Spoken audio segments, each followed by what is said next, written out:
I'll let you know. Right? Okay, we're starting right now. So, with this, it's the story that I was talking to you about. So I'll start with the first movie, and that's Ant-Man and the Wasp: Quantumania. Yeah, that's the first movie that begins everything. Yes. Okay. But what happens in that is I'll be Ant-Man right now, and you can be Kang. Okay. You can determine that because you're voice acting as him. I'll be Ant-Man. So since the movie already came out in theaters, we'll just act out the what it did, and since that happened, we'll just act out the final scene, the final moments. Okay, so the final moments is Ant-Man and the Wasp vs. Kang in his castle. Yeah, so he'll be Kang. And I'll start off as Ant-Man right now. Okay. I'm sorry, Kang the Conqueror. I know you're a evil space conqueror, but yet and still I didn't want it to have to come to this. I didn't want you to have to die. Okay, now you're Kang. Whatever you want. But we're acting out the final scene. Ant-Man and Wasp vs. Kang. So you're him. You're Kang right now. I just told you what I told you. So you just respond however you want to.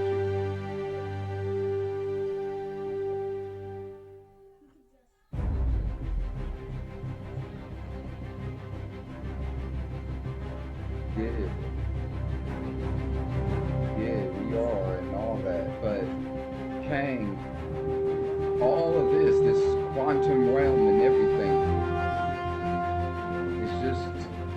it's like, you already told us how you got here and all that. But it's like, you want us because you want to escape from the quantum realm.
Specifically different because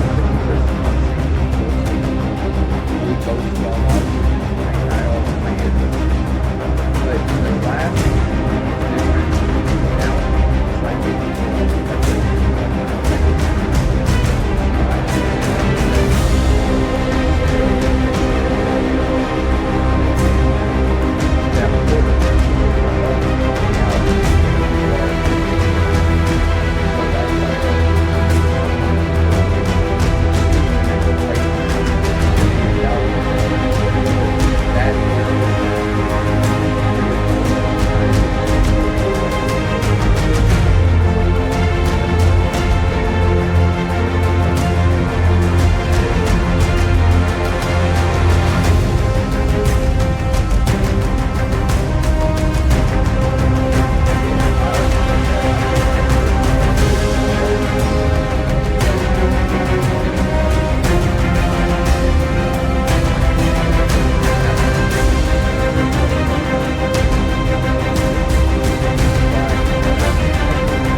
saying it reflects it.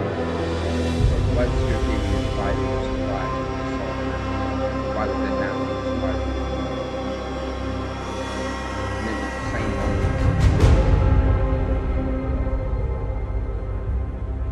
Okay, we know that it's a different universe, but why are they surprised was what I'm saying. Like, who cares if it's a different universe, but what makes it different?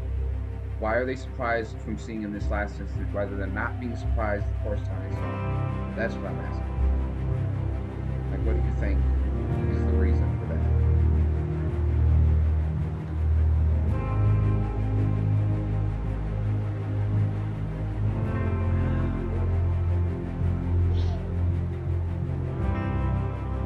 Talk.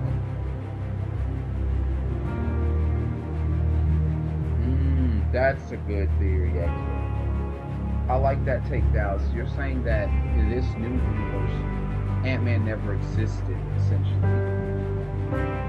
Never existed.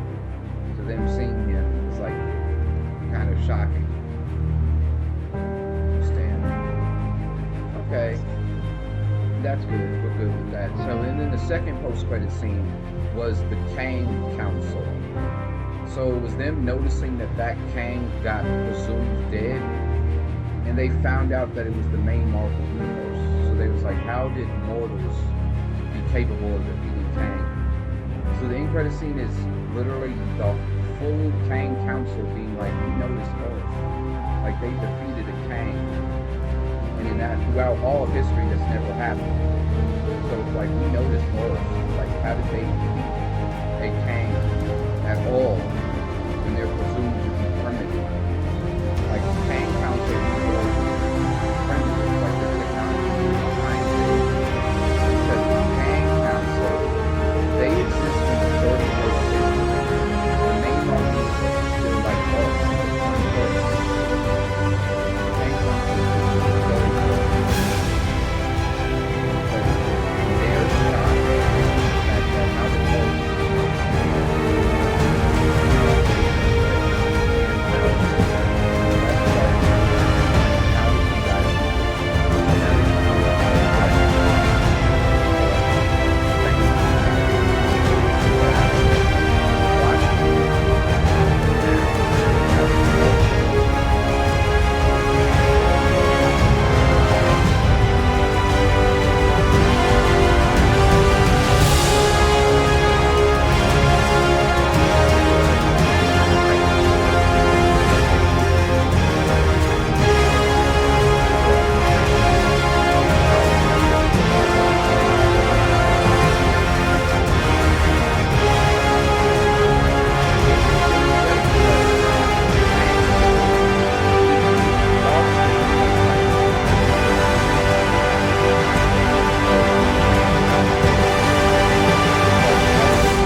at all by superheroes.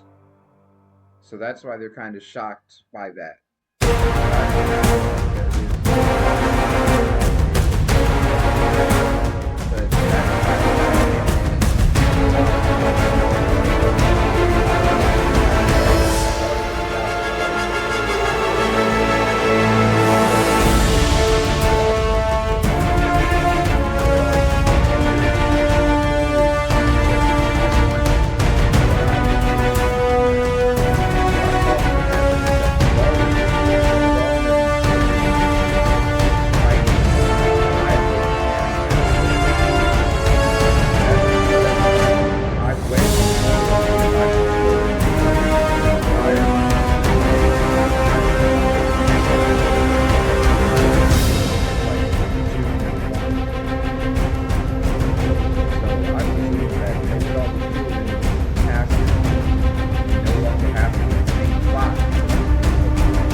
This movie is number 2 to Captain Marvel. Captain Marvel was about female spaceship got blew up.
That's how I think that would have went down. What do you think would have happened? Would they have just ended the war with the Kree and Skrull peacefully? Would they not even intervene and just let it play out? Whatever way it plays out, what would they do?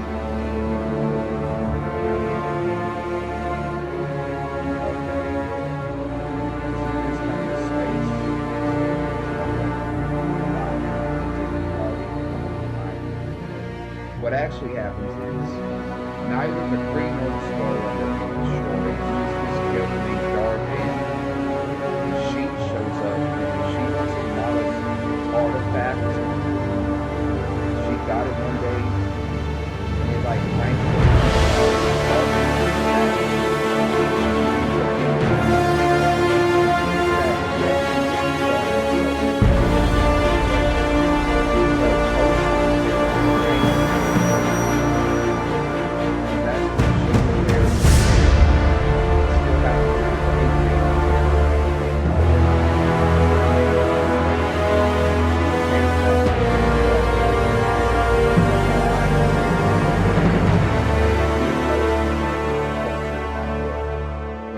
credit scene, it was just her being peaceful, so it doesn't seem like whatever universe she's in is going to torture her.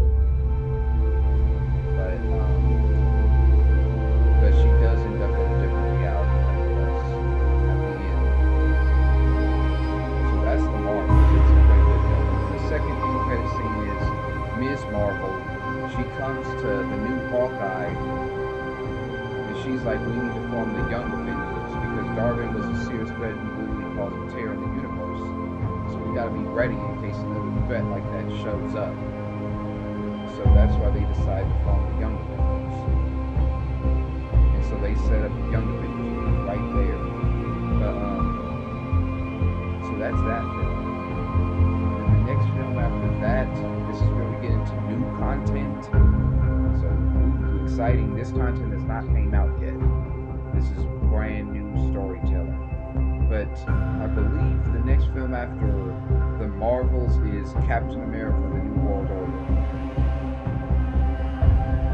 This is the 4th film in Captain America's series. And it's about the character of Samuel Wilson, who got elected as the new Captain America after the old one turned old because he traveled through time, but he turns old after that. So Samuel Wilson is elected as the new Captain America. He's black, just like us. So he's elected as the new Captain America at number 4.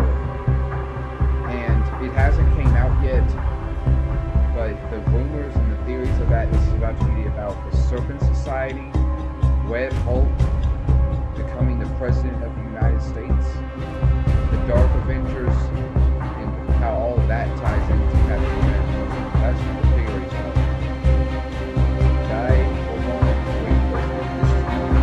This is us. Last thing that was already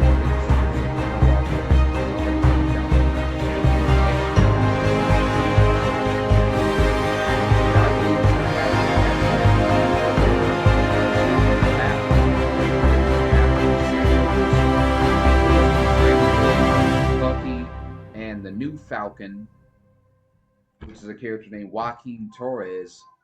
If you be training with those two, it wouldn't be the Avengers.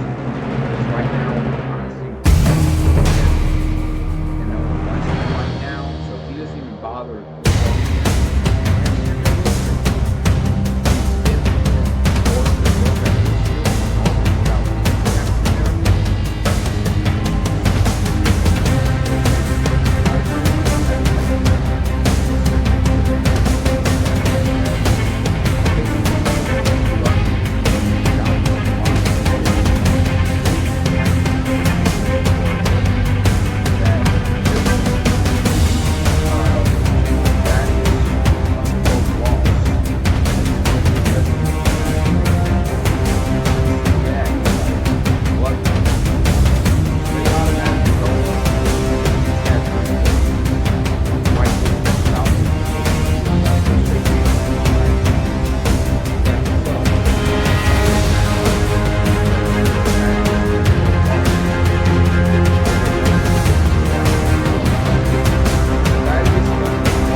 It was an end credit scene essentially He got swatted away by the Abomination, and he busted his head on some of the Hulk's blood. And it dripped into his skull, and that's all we saw.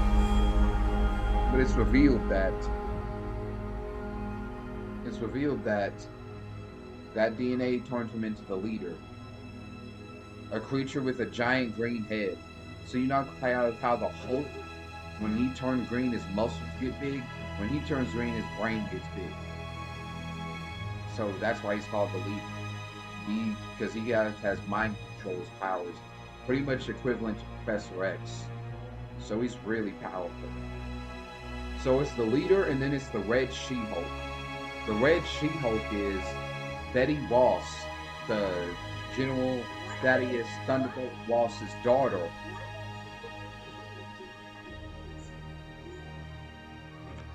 I was just getting to that. So it's the Red She-Hulk. She's General Thaddeus Thunderbolt Ross's daughter. And she's the same one who got injured and almost got killed by the Hulk in #1. It was in the hospital for years. She ends up taking the same serum her father did because she wants to be introduced into the fray. When she sees the Hulk, everyone, the She-Hulk, the leader, the Red Hulk, and she remembers how in #1 she almost had a relationship with the Hulk. So she wants to get into the fray. She becomes the Red She-Hulk. She teams up with her father and the leader, and then 3 of them, they decide they're pretty much going to come out and challenge the Hulk publicly. At least that's what they want to do. They come out, they go to New York, and they start wreaking havoc, just like how in Avengers Loki. But their Hulk, their Red Hulk, Red She-Hulk, so they're honestly causing more havoc than even the Chitauri army and Loki. They're destroying the Empire State Building, the Statue of Liberty, destroying Midway, all these towns in New York City. And then, just like in the beginning, the new Captain America, Samuel Wilson, the new Falcon, Joaquin Torres, and Bucky, the White Wolf, they get a news report like, hey, this just in, the Red Hulk, the Red She-Hulk, and the leader are destroying New York City. So when they see that, the new Captain America, he knows that it wasn't necessary before, but now he does have to reassemble the Avengers, and he has to, because this threat he knows is too great for just him, Joaquin Torres, and the Red She-Hulk. So he decides to reassemble the Avengers. Who he recruits is himself, the new Captain America, Samuel Wilson, the new Falcon, Joaquin Torres, Buchanan James Bucky Barnes, the White Wolf. He was previously the Winter Soldier, but after the Falcon and the Winter Soldier television series, at the end of it, he becomes the White Wolf. So the White Wolf, Spider-Man, for sure. With Spider-Man, they would go in like this, because since in Spider-Man #3, everyone forgot that Spider-Man existed, they would just see one day that he's out stopping crime. They would notice that he's got talent and that he's good, and so they would just recruit him just like that. So Spider-Man's part of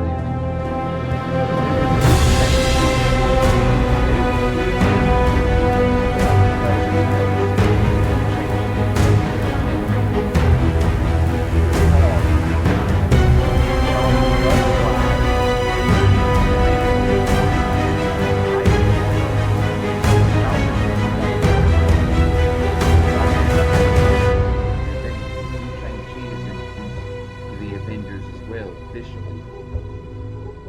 They would recruit Zhu Chang-Chi, Spider-Man, the new Captain America, the new Falcon, the White Wolf, She-Hulk, like just She-Hulk. Who else?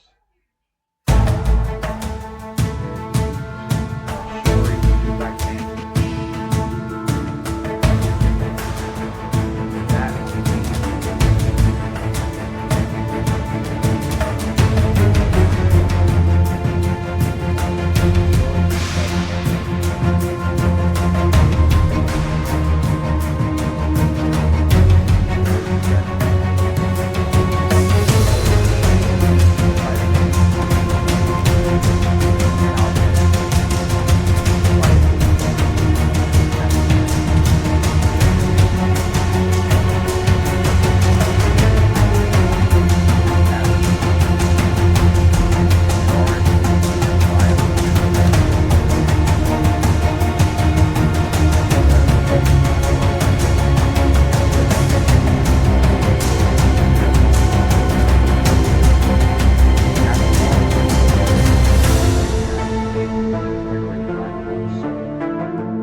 and Black Widow and Hawkeye and Nick Fury, they would notice that this new Avengers team is not that. They would notice that. They would notice that. And then the change I have to do actually is instead of the White Wolf, it would be Thor Odin's son who would be on the team. Okay, actually, never mind again. It will be the White Wolf. I feel like that made more sense, so the power scale and kind of match up. Maybe Thor's off doing Thor 5 right now, you know? So it'd be the new Captain America, the new Falcon, White Wolf, She-Hulk, the new Black Panther, Shang-Chi, and Spider-Man. Those would be the new Avengers lineup. Because it's just a smaller sanction of the Avengers right now. This really smaller place. So they would step right up to the Avengers. They would notice that their roster isn't the same as the first time when they saved New York from the Chitauri army and Loki. And they'd be disappointed because they would think that this new roster is inferior to old. Perhaps they're right. The Red She-Hulk and Red Hulk would be like, where's the Incredible Hulk? They want it all. And the new Avengers would be like, he's off on his son. Red Hulk and Red She-Hulk they would settle for the Avengers and they'd just attack the Avengers. Red She-Hulk would fight the regular She-Hulk, and they would notice the similarities between each other. The Red Hulk would square off against Captain America, Shang-Chi, and Spider-Man fighting together. Because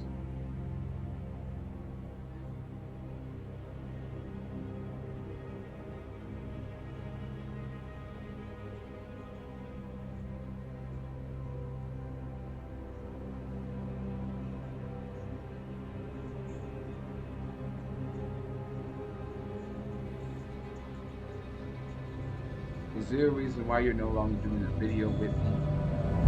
Hello? Is there a reason why you're no longer doing the video with me? You're just gonna quit on me like that?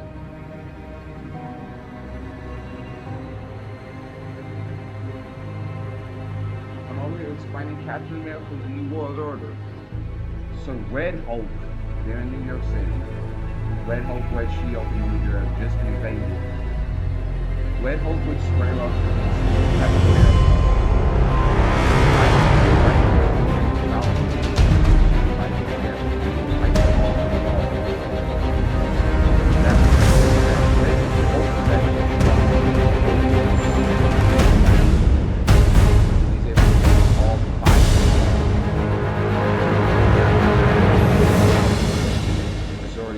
Effort, because just like how the Hulk gets stronger when he's angrier, the Red Hulk is the same way. And Red Hulk, he just makes better than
Okay,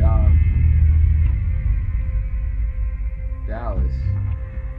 So with the leader vs. Shuri, the new Black Panther, the leader would implore her thoughts.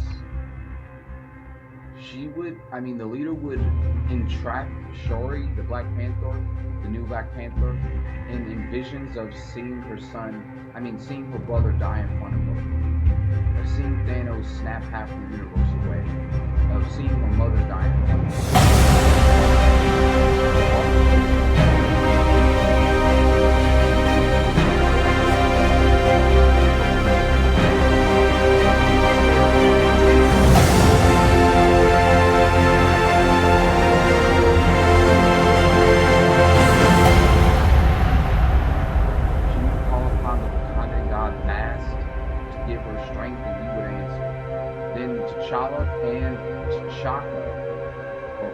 Brother and her grandfather both appear and disperse the illusions and free her. The leader would be shocked, like no one has ever done that before. She would say it's the Black Panther, and like this Black Panther, he's always been deep rooted in the spirit out, things of that nature. So I would know that if T'Challa was still alive, he'd be able to counterattack the leader's mental onslaught. Probably upon his father, brother, from the Wakanda God past.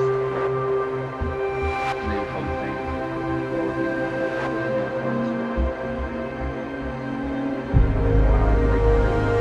Break the free. Or take down the leader. He doesn't have any physical strength, he only has the mental brain power. So without the telepathy that she already conquered, it would not be hard for her to defeat the leader, and she would take him down. She wouldn't kill him because he hasn't done anything incredibly that drastic in her mind, and she didn't even kill Mamie, the same character who killed her mother. So she definitely didn't kill the leader because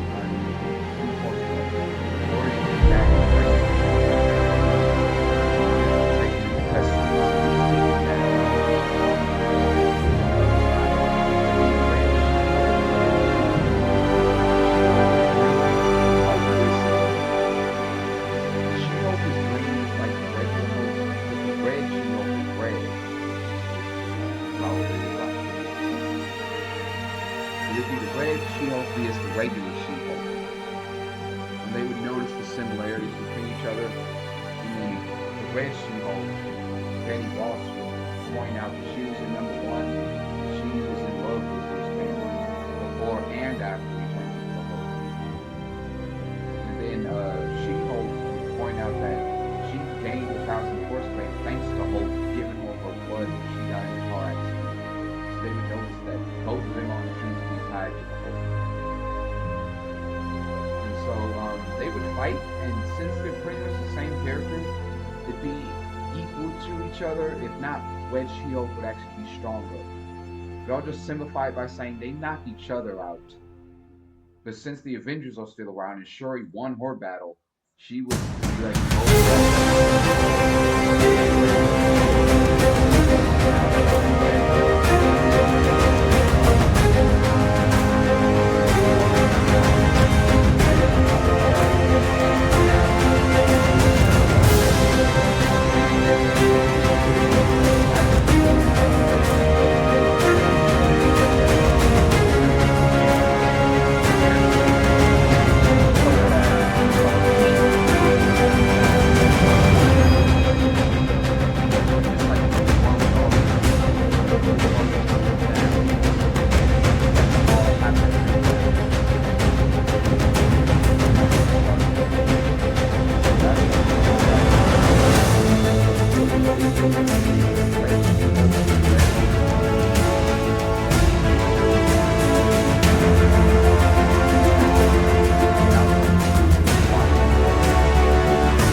the new Falcon, Joaquin Torres, and the White Wolf, Bucky, and all the other 4 Avengers would just look on and be happy with that because they know War Machine, and they know he's a good hero, and they feel that Orc is in good hands now. And then, as well, though, there has to be something dark because the villains always have something in the next post-credit scene would be the leader actually laughing in his jail cell, and the guard would just walk by and look at him like he's crazy, but he would be laughing in his jail cell because he got so that was the Captain America New York. The next film after that that's released is called The Thunderbolts.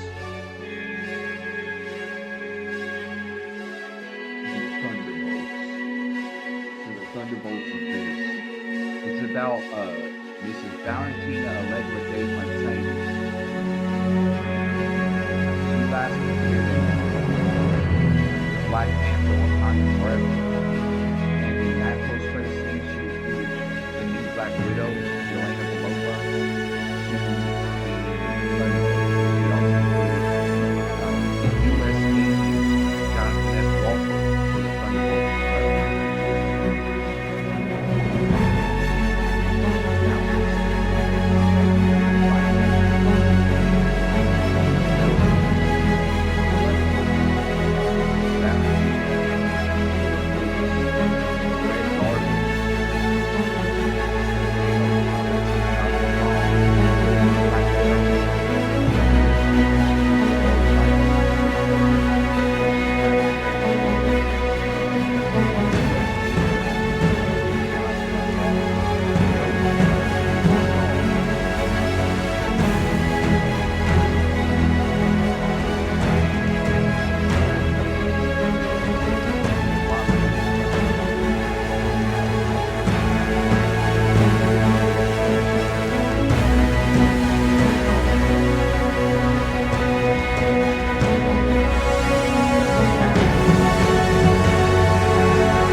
Where he's somewhat reformed.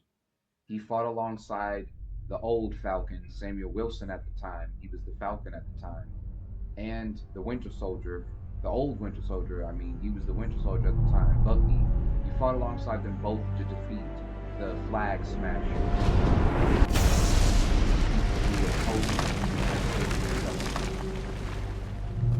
He teamed up with the old Falcon and the old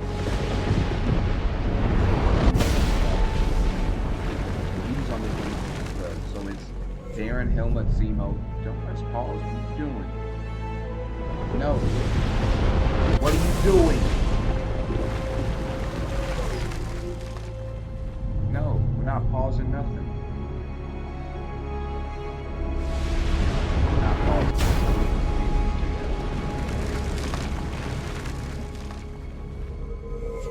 When I'm done, I'll pause it. I want this video to release at least 3 hours of it. So the Thunderbolts consist of the U.S. agent Jonathan F. Walker, the Ghost Ava Starr, the Taskmaster, the Red Guardian Alexei Shostakov, the new Black Widow Yelena Belova, and Baron Helmut Zemo, and the White Wolf Bucky, the same character who listed Captain America, who helped the Avengers, who was a part of the Avengers and defeated the Red Wolf and These 7 characters team up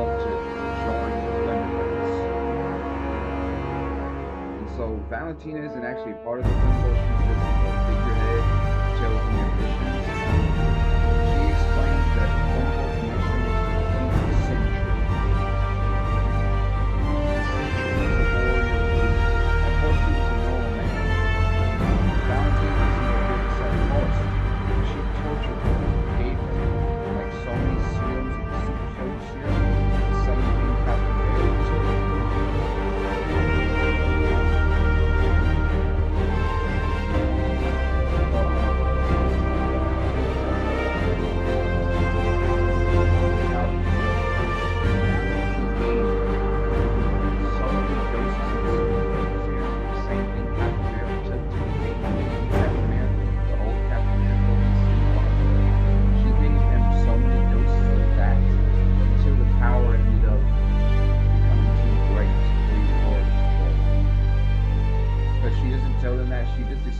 Sentry was a man who took the super soldier serum and became a villain.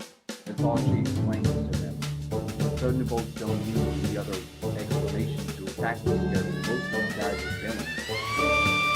They don't need a reason at all, but she explains that this was a man who took the super soldier serum and he became the Sentry. Now he's attacking innocent people, threatening the U.S. government, their job, to take them down covertly and undercover. She doesn't need this to be a public incident because she knows she's the one behind it after all.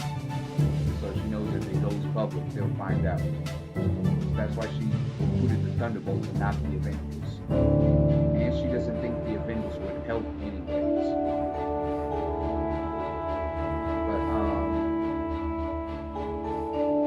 so it would be the Thunderbolts who have to track down the Sentry. So they were tracking down to many locations. Like, they'd fight them many times over the film. One of the times they'd be in a Saharan desert and they'd get their butts whipped. Another time it'd be in Antarctica, they'd get their butts whipped. Another time it'd be in a jungle, they'd get their butts whipped. But in none of the instances do they notice the Sentry trying to take their lives. So slightly they would be like, is this guy really evil? Like, wouldn't he have destroyed us when he has this much strength and he's defeated us in over 3 occasions already? But they would notice that he's specifically not harming any of them that drastically. He just defeats them. Like, they're just knocked out when he easily could destroy them all, multiple occasions. So they start to slightly wonder, like, why did Valentina say he's like this crazy supervillain with all this power? But to us, he's just a warrior that we fought before.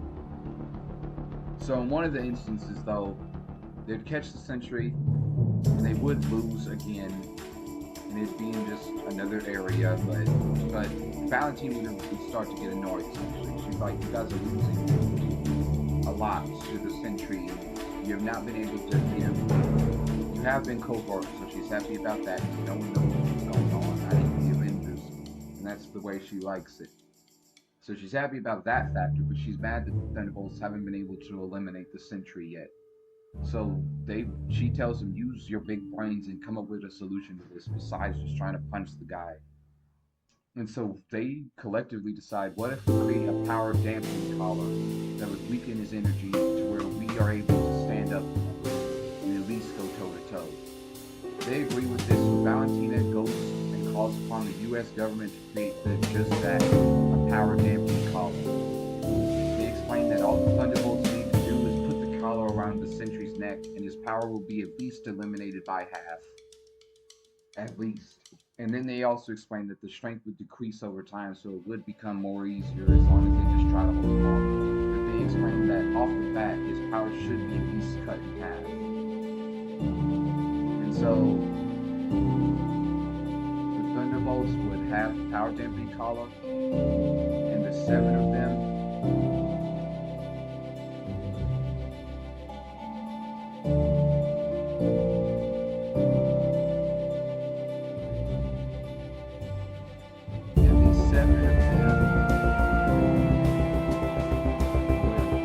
go up against the Sentry.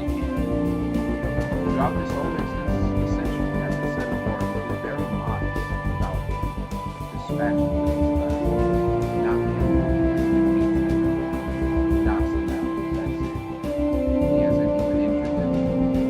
And if just knocked them out with his crazy super villain power.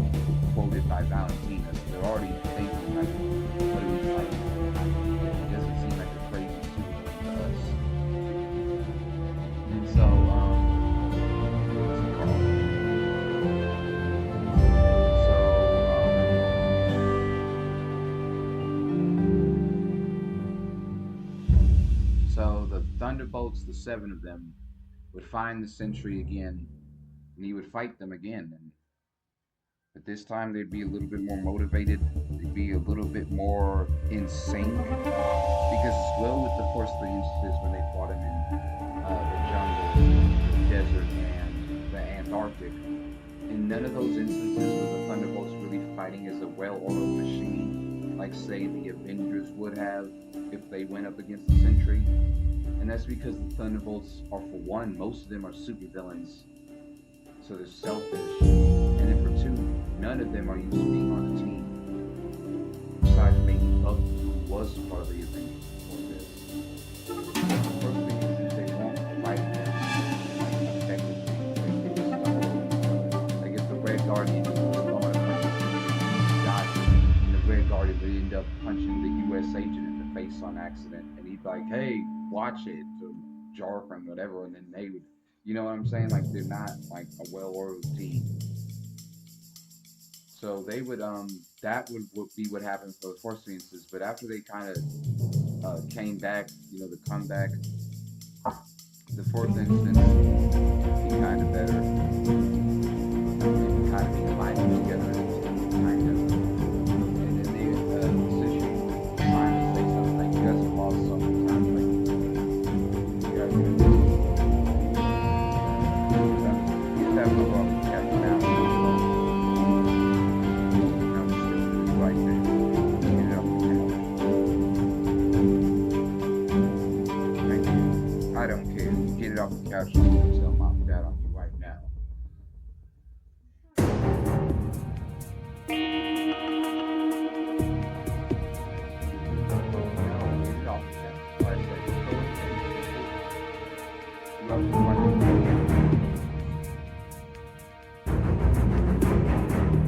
No, don't put it on the table.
Together, all 7 of them are able to not only but over time the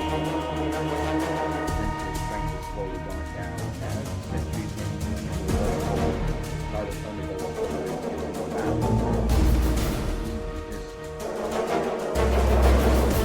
comes in a box of and he becomes the void.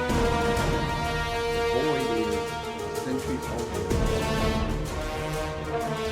It's the result of them being with the dog on that. So he becomes the void.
and that's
the one thing you should say. The last thing you should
to beat them.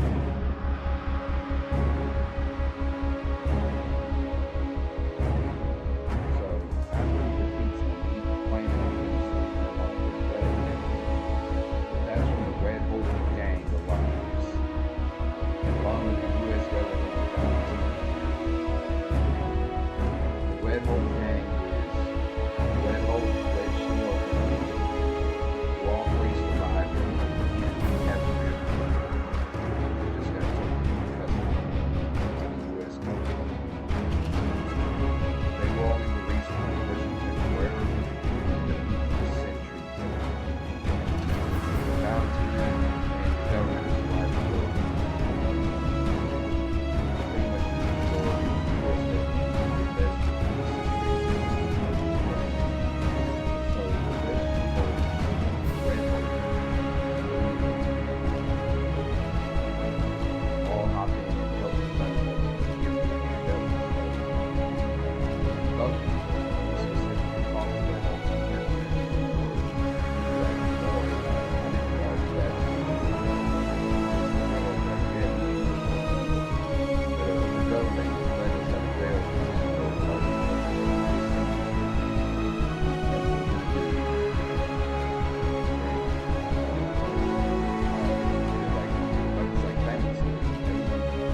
was that he became what he became thanks to that, but she didn't explain that Horror and the US government were actively torturing the man, all these super soldier serums for him to end up this way.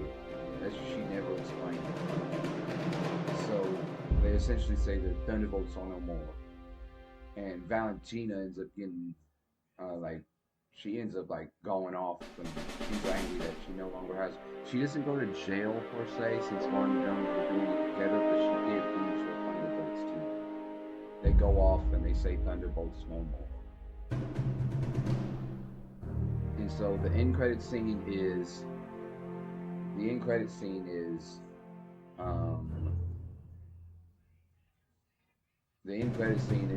so Sentry is in custody after he got defeated. But the end credit scene is President James Rhodes actually coming to the Sentry. He's like, how would you like to join the Avengers? And that's the end credit scene. So President James Rhodes actually recruits the Sentry into the Avengers because he sees great potential. He sees very great potential. So he recruits him into the Avengers. And so the next film after the Thunderbolts, so the Thunderbolts ends like that. It ends up where the Red She-Hulk, the Red Hulk and the leader had to lose their lives in order for the Thunderbolts to defeat the Sentry. And for him to survive, but he's taken into custody. And the credit scene is in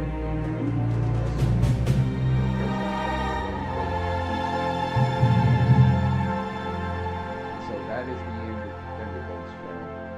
The next film after that, the commercial release, is Deadpool #3. And so you may not be familiar with Marvel Comics, but this is cool. Deadpool is a character who's capable of breaking the He's capable of knowing the fact that he's that's powerful. And so that's just one of his abilities. He can also teleport. He has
that happened, they create universes that are comparing it on high or the main Marvel universe because they have almost as they were most comics. So the AVN universe is Kang and Conqueror's lives. And at the end of Loki season 1, it was shown that Kang and Conqueror down control of the time barrier. So my version of things is Kang and Conqueror that is controlling the time barrier that we saw in Loki season 1. Originally, so he comes right when Wolverine is about to finish off Wolverine once and for all. He says, "Stop!" with like a huge voice, so they actually get scared and thrown around. It's Kang the Conqueror. And so Deadpool doesn't even know who this joke is. He's kind of shocked by it. He's like, "I know everybody, but who are you?" He's like, "I am Kang the Conqueror." You're not watching the things of the code. Scouting the world all trying to find his new truth. And he actually starts slow traveling. He's like, "I'm proud of that." Deadpool will be a whole kind of shock. They don't know if this guy's trying or part, especially when they really think about it. But Kang explains that he wants to do his cause.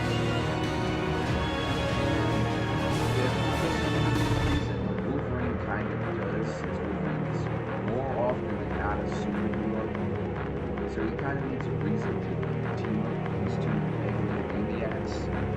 But Kang explains that their enemy is the main Marvel universe. Because Dr. Strange was started with Dr. Strange came in, killed Professor Xavier. And when Wolverine hears that, he instantly goes into a flying rage and starts attacking both Deadpool and he's like, "Whoa." He's like, "Whoa, like I kind of didn't expect that." So this is a big deal that Kang didn't expect something. He's like, "Whoa." And that's kind of all that needs to happen. He's in a blind rage and Deadpool kind of has to calm him down like, Logan, come back to us and stuff. And so he calms him down like, it's okay, but Deadpool on the inside is pissed too. Like, he killed Professor Xavier. Like, even I'm an enemy of his and I still love the guy. So he was kind of shocked by that. And so it's revealed that Professor Xavier was killed by Dr. Strange at the start of the age. And Dr. Strange him. So hearing that, both Deadpool and Logan are fully on board with Kang the Conqueror and so Kang explains that their new mission is to destroy every universe that is in theirs and the main Marvel universe. So that when the end of time comes, it will just be a game within the main Marvel reality. And Deadpool and Wolverine prove this. So they destroy any and every universe that is in their own. And this is massive bloodshed. Decimation on a Tesla. But they go through destroying every universe that is in theirs and the main Marvel universe. And that's what happens. And this is what it's going to be. And that's actually happening in the end. Deadpool, Wolverine, and Kang the Conqueror eating dinner at a table, drinking, being happy that they just wiped out the intestine of the universe.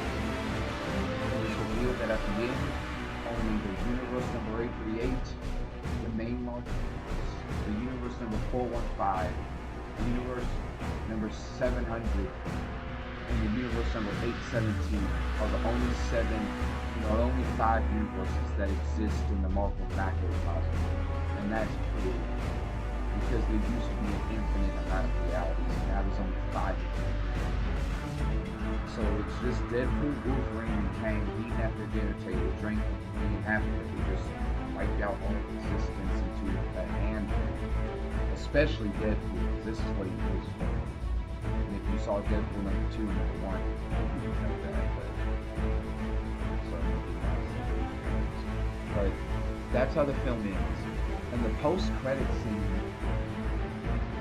is Kang going into the Tony Stark's house, who lives in the 838 universe. So it'd be Tony Stark just going into his living room at night, just to probably eat something, get something to drink, and Kang the Conqueror would fight. It would be almost identical to Iron Man #1, where the Iron Man main Marvel was going to take it. And Nick Fury showed up through the Avengers. So now it's kind of flipped. It's 838 versus Tony Stark. But it's Kang the Conqueror shows up. And he's like, Tony Stark, how would you feel if I told you you've just been introduced to an even greater multiverse? Tony Stark just kind of looked at this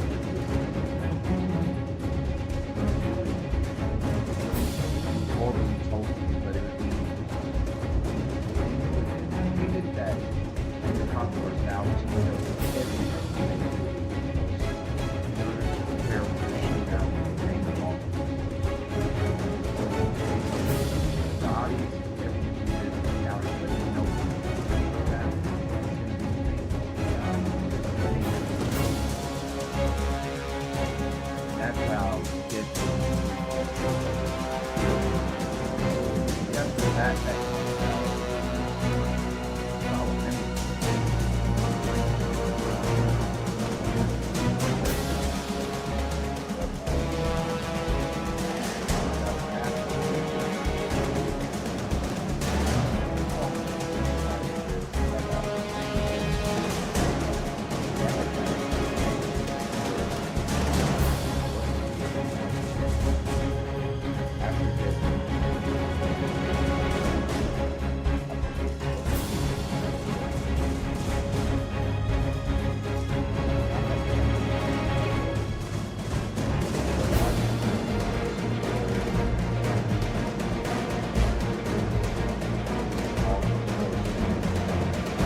tubes.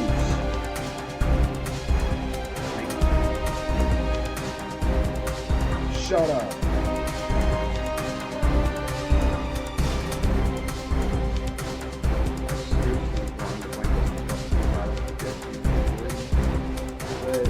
I guess I could just wonder myself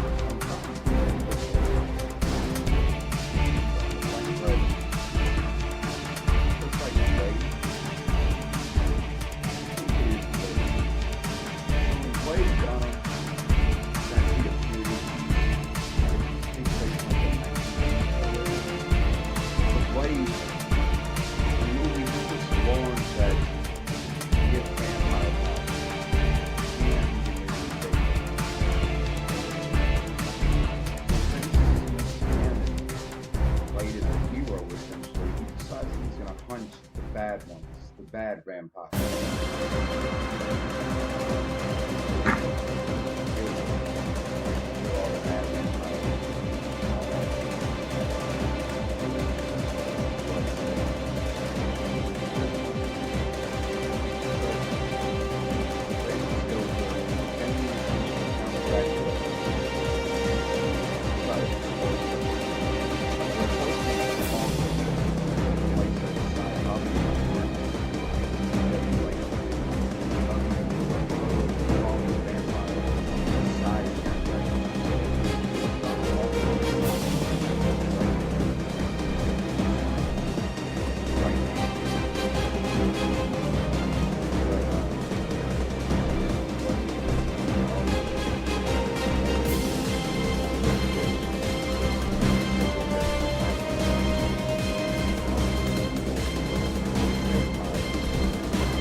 That's how the movie opens. Without movie open, like with cuts of just showing their origin of how they go on the spaceship, they get hit with cosmic rays, and the actual movie to beat them in ancient Egypt, fighting Mama Tut. And then after the final order, you just press pause and you start the whole scene and they do it again. And that would happen for a little bit, but then barely noticing the differences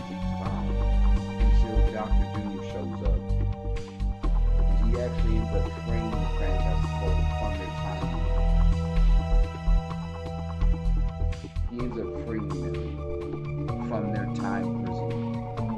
And once they break out of the time loop and realize what's going on, they're like, whoa, Doc, what's up, Dr. Doom? You need to help us. That's of course. He's like, yeah, I wanted to save y'all because I noticed y'all just been trapped in ancient people throughout all of history. So, and he's like, it's time for us to get back to the world.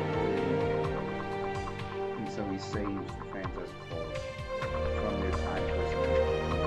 The Fantastic Four they fight off against Ron and Tut. They manage to not get trapped in time this time, but he's still stronger than all five of them fighting together. That shows that they're strong. But they do manage to save their lives and return to the present day. And so it's just like they defeat their time machine. They still but small people so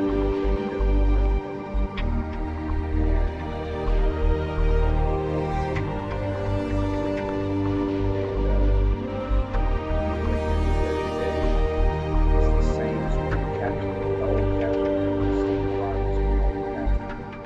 end up in the present day, where they're trying to make it the same day that they remembered before they was trapped in the time loop.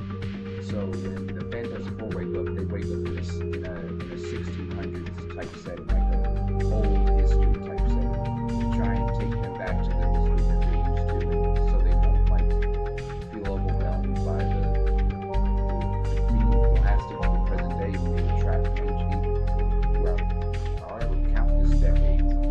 Because for them, it was only one day, and for the world it's been over 70 years. So they keep it for 1600, so when the Fantastic Four come in, they're not overwhelmed by the present day.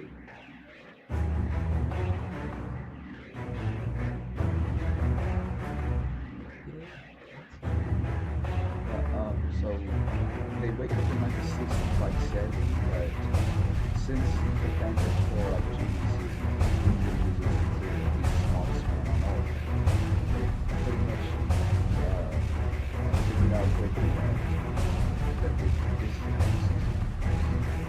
maybe the same way that Cap figured out that they were playing like a baseball game. He'd already reached that baseball game.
after they sell their product. That's why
you watch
essentially, by going from that history to snapping back to the present day in an instant. It pretty much went from 70 years in the past to 70 years in the future in an instant. And that energy is incredible. So they noticed that.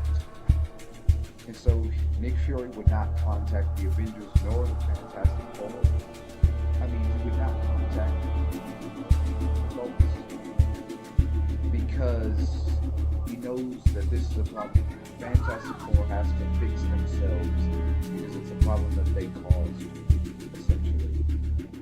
And he would also explain that, well, he wouldn't explain this to them, but it would be like internal dialogue. He would say that the Avengers, the Thunderbolts, in each of their instances, they said, why would Worthy being called their name?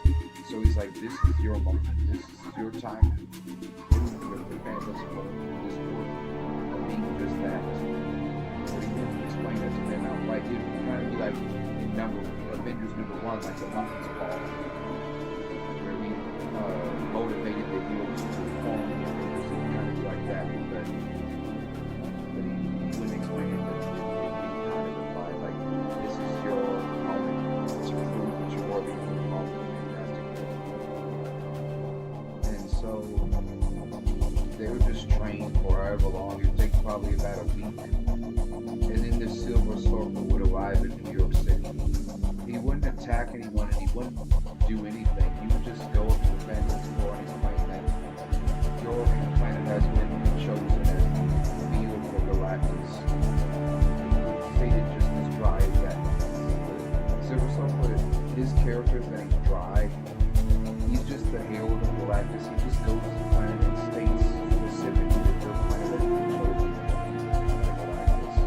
And that's it. He doesn't ever divulge any deeper than that. And so he explains that just as dry as that to the Fantastic Four. And Thing says, not if I can help it, it's clobbering time. And he actually tries to attack the Silver Surfer. And since this has never happened to him, the Silver Surfer will always scowl at him. Galactus is actually clobbering. So now you're used to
stuff Galactus, our world will be devoured. And he's like, it's over.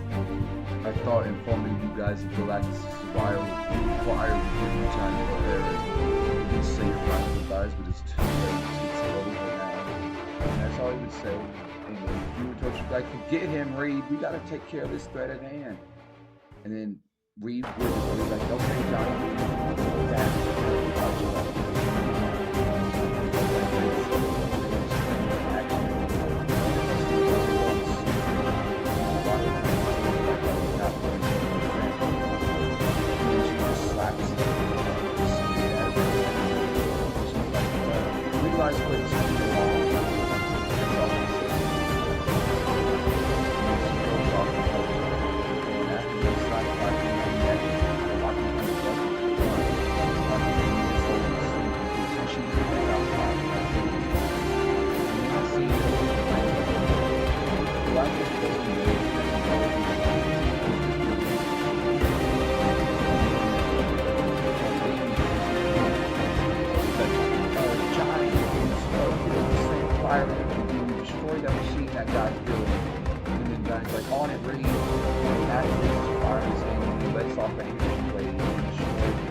Compared to these heroes. So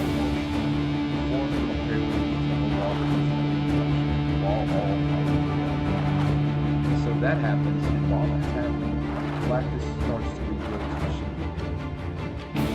It's like things like they will show affection to the sailors, but you will show affection to them or something that's very important. So it's like thank you.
universe and the Thing couldn't defeat together with just telekinetic force without ever looking at it directly or paying attention. Like he's still just building his machine that's about to keep the planet. He's never paying himself so much attention to opposing with telekinetic energy outbursts. But so, watching continues to fight with the Phantom's war against the alien pressure. And he continues to notice that their efforts are in vain essentially. It's kind of like a dramatic music moment. Like he notices from the silver circle, it's like continuously getting more play while the light is facing their mind. He notices that advanced colors while the alien pressure like the more aggressive, showing less restraint acting down forward.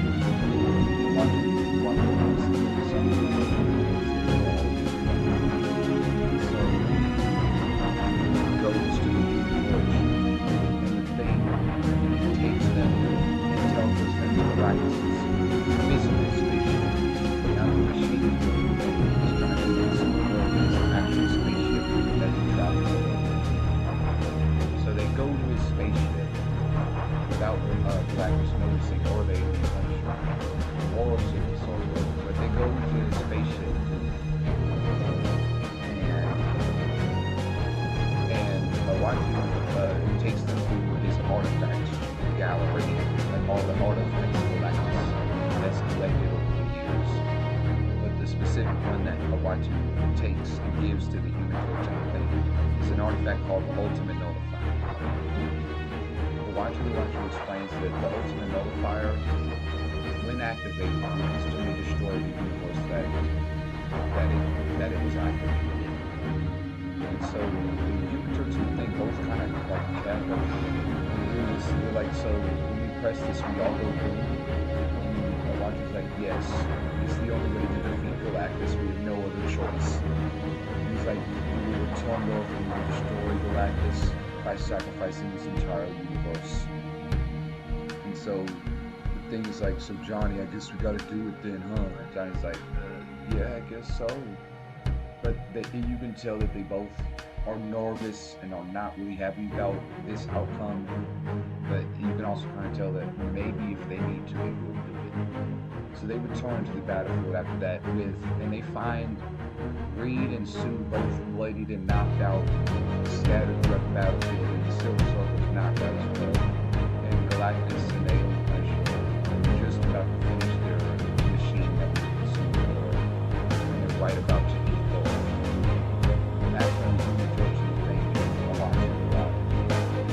Galactus finally talks and like he says,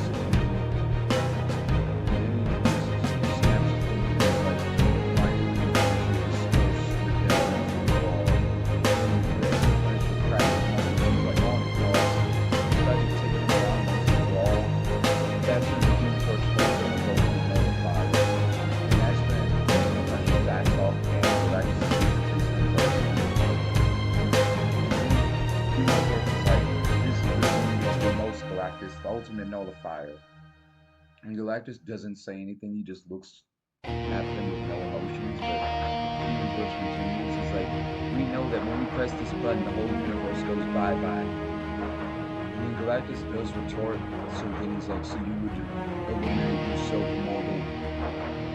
And Human Torch says, of course not, as he crushes the Ultimate Nullifier in his hands. And Galactus is even like, huh? And he watches like, and he looks really shocked. And Punisher is like, everyone looks shocked at this. And even Things kind of shocked. Kind of knew that they both have those, that he's destroyed. So he kind of thinks they're all true. He's like, what? And so then he touches saying that Galactus, why do you do some words? Galactus explains, this is why I'm important. This is the basis on us.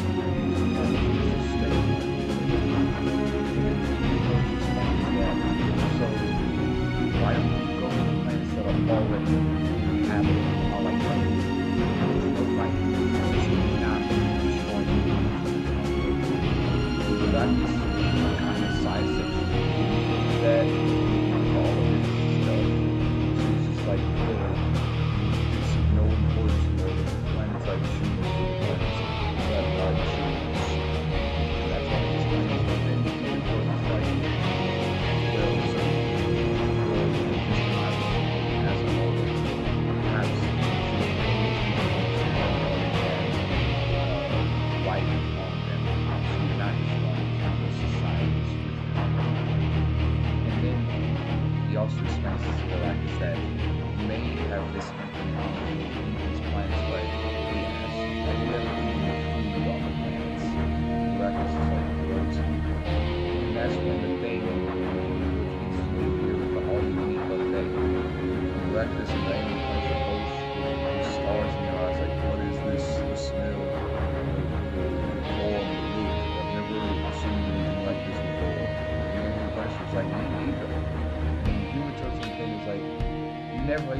how about you try human food for a change?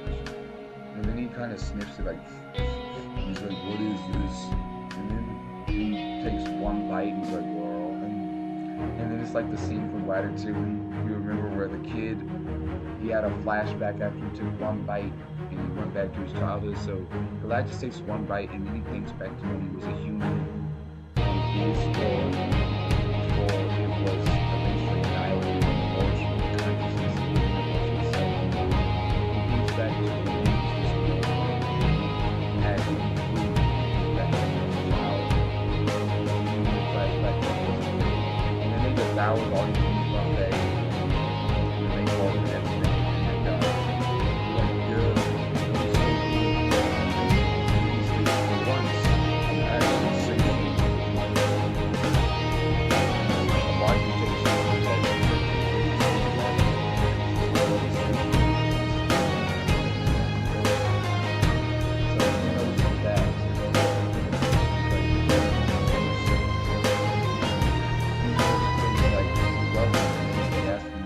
question. So are you going to consume the earth? And the alien Punisher and Awatu kind of even zoom in on his face like, and he's like, I will not. You guys have actually shown me kindness as well, something no other society has done either. I will not consume your world on this day, mortal. And so Human Torch and Thing are both happy about that and whatnot. And so Galactus, he collects the alien Punisher and the Silver Surfer, even though he defied him, and they go off into the universe. And they leave Earth alone.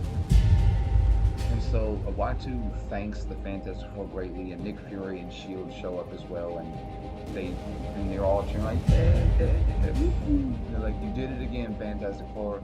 You saved the Earth from destruction. And they're like, yeah, we couldn't have did it without Awatu guiding us to the spaceship in the first place. And then Awatu was like, but yes, you could have. You destroyed the Ultimate Nullifier. You didn't destroy your own universe. You didn't end Galactus. I was surprised by that, mortal. Even with the history of all the multiverses I've seen, I've quite never seen it play out like that before. Human Torch and the Thing are happy with that, and Human Torch explains why he did what he did. He just explains that Galactus never knew mortal kindness. He just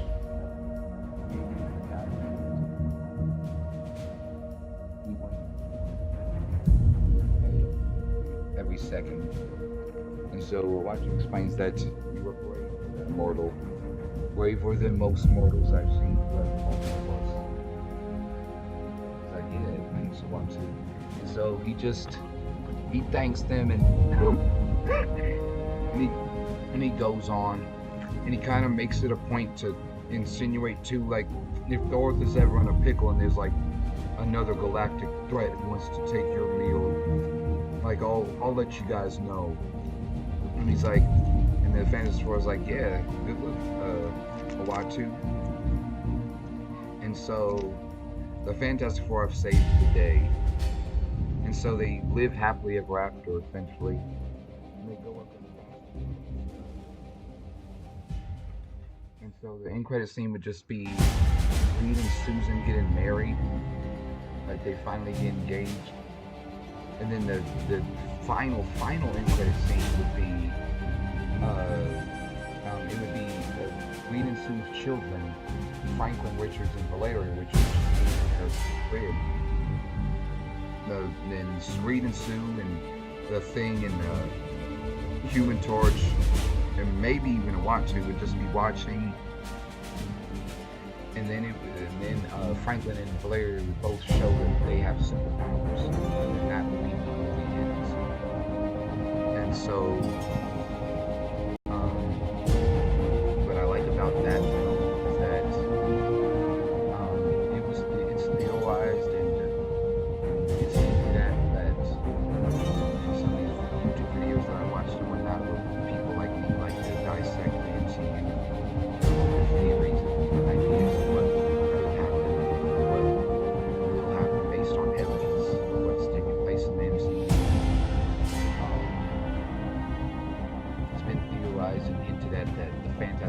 always existed in the MCU, playing roles here and there, just behind the scenes.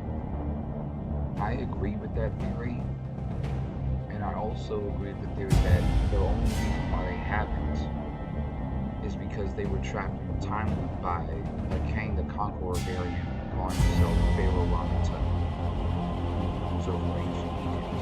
So that was the only reason why they want to.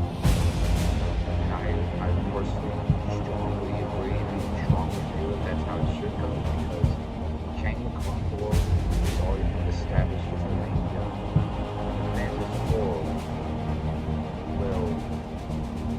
will there, but the Fantastic Four and Kang the Conqueror some connection. And also, I explained that Dr. Doom is the one that saved them, because it kind of lets you know that, yeah, he's Dr. Doom, but his first appearance in the MCU is him saving someone else. He saves the Fantastic Four from their time and returns them to the present day. So the first act he does in the MCU is an act of kindness. So that shows you that he's a villain. Like he's still like has kindness. Like he's showing you that, as it's also into that he may be the main villain of Secret Wars and Kang Dynasty. So it's showing you that even if that is the case, he's still like this multi-layered person. His first appearance in this whole universe is him saving the Fantastic Four when he definitely didn't have to, but he chose to save them. So I like the language of that as well. I like how watching the Silver Surfer and Amy Punisher and Galactus all born Fantastic Four. They're born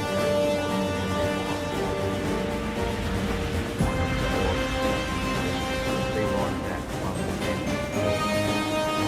I like the parallels between the aliens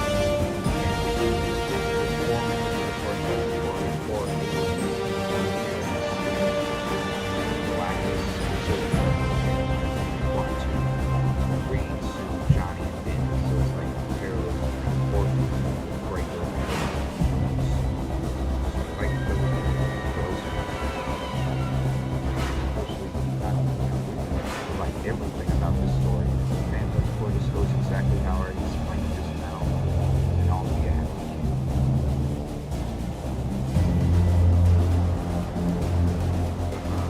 Yes.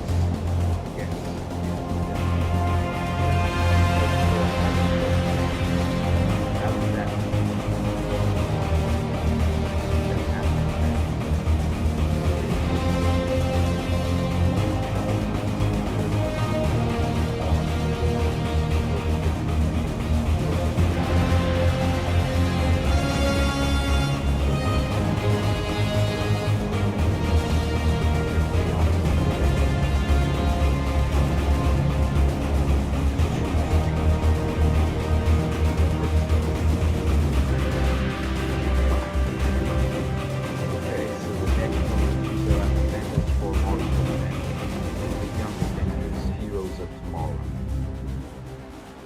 That was what the original Young Avengers movie was called.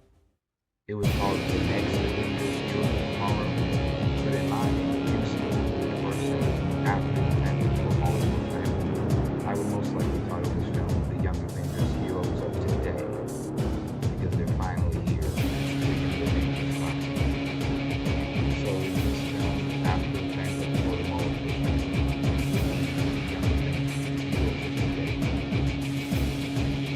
the film is like the Marvel restaurant. Kamala filming Hawkeye or Young Avengers Watch. So they already discussed everything. Ms. Marvel explained the reason why they went from it in She explained that it's Marvel's or Captain Marvel and Photon. All three had to team up to defeat a villain called DAVON. So when they had to face a threat of that magnitude and they barely won with all three of the planets together, Kamala really feels compelled to make her own.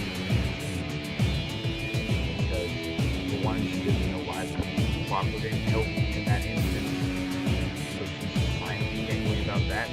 She also like she wants to take charge and take action because Photon is no longer with us. She was lost in the universe. Mama's really like she's really fazed by that, and so she comes to Kate Bishop, the new Hawkeye, with all this information. Kate didn't need all that. Forming a young Avengers team, she's all for that. Like that's what she was trained to do in the Hawkeye series.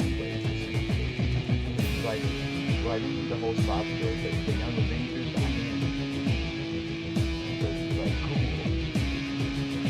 And so now it's Miss Marvel and the new Hawkeye, Kate Bishop. So they're just chilling, they're or whatever bringing. And then that's when Vision comes crashing in the house, like clash into their house, onto the table and splash over their lungs. Like this is dress, whatever. Then Hawkeye would just sit right there, Hawkeye going there like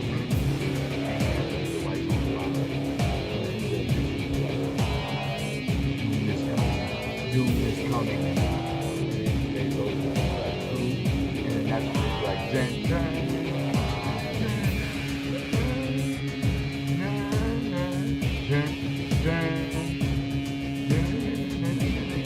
Class is number 50, the heroes of today.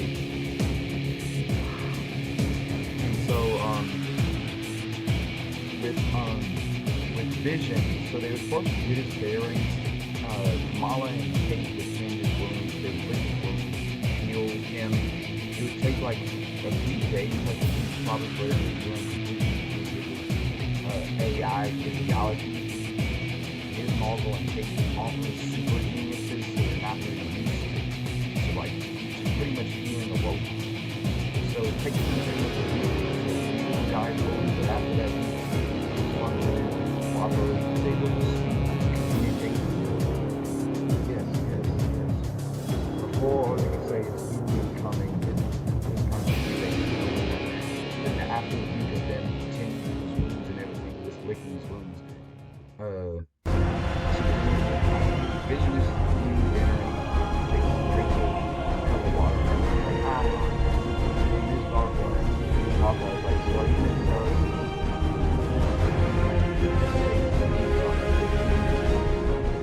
Exactly. So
So still, now it's going with the Avengers.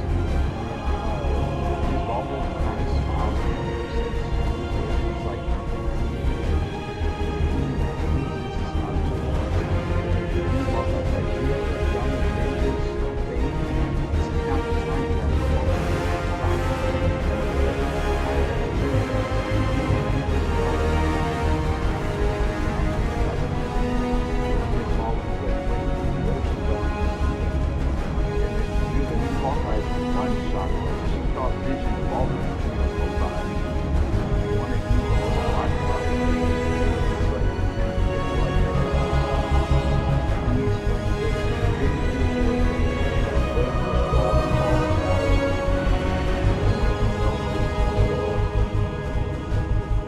they kind of agree with that, but what if it's time for the next generation to step up? Throughout history, so many individuals are gorgeous, the powerless. What if this is what it was meant for? And so the new Hawkeye, with Vision and his Marvel both on the back, just agree like, okay, fine, let's form the Young Avengers. So the Young Avengers would be a huge cast. It would be Hulk's children, Spider-Man's children, Tony Stark's children, all of the original Hawkeye children. So they're ready kind of like, they're kind of hyped, kind of like, to take down Dr. Doom. Like specifically, Miles Morales, the boys fighter. Like, Dr. Doom, like, yeah, I think we just test out my spider powers and it's a real threat for a long run. It's like, ready to already take down Dr. Doom. So, Vision using his technology power to be able to track down Dr. Doom, all back there.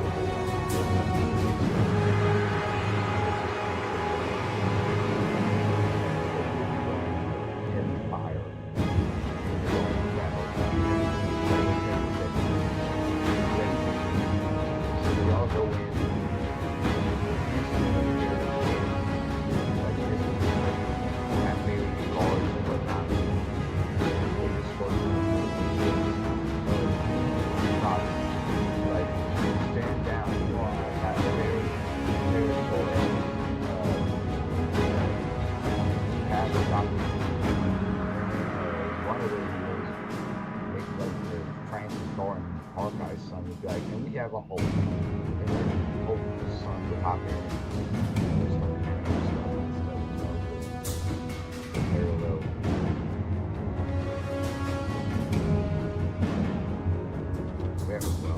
So it's like we have a Hulk.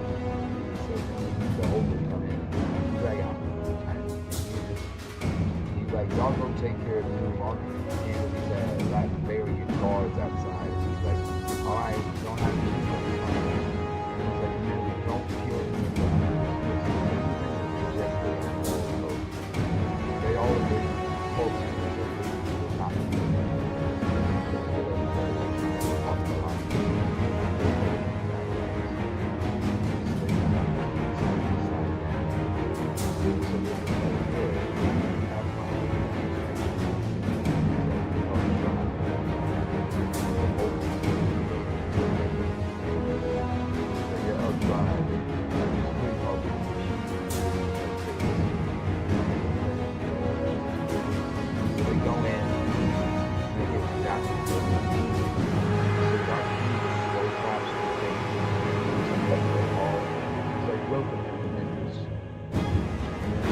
Dr. Doom, what do you want to do? Dr. Doom will explain, I need my mother. Mother was broken. Was dead. Trying to look like it is something only mother love. So something's children should help. Up and stuff, and you guys silence children. And he would explain that my mother's soul is trapped in Mephisto's realm. has been ever since I was getting born. He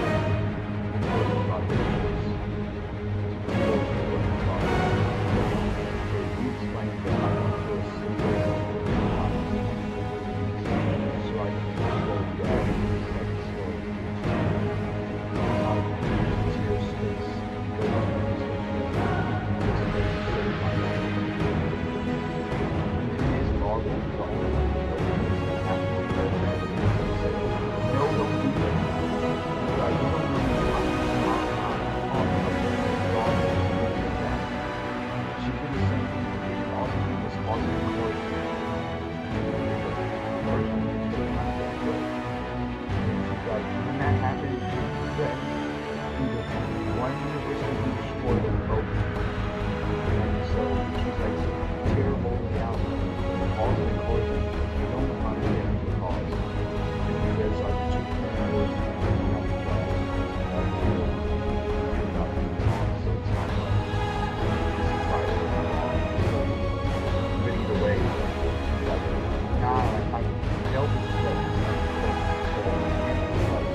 So she'd be like, wait, we need more information.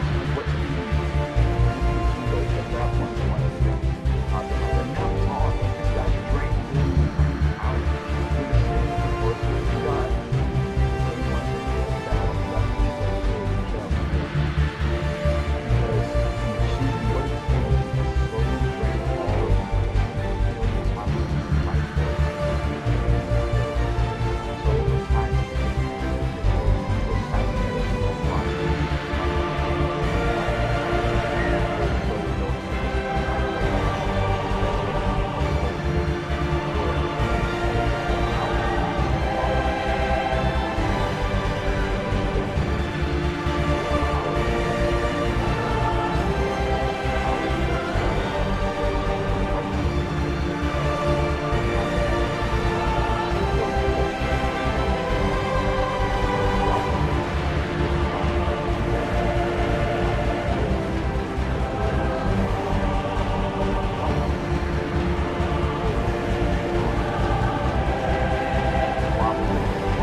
kids, that's easy.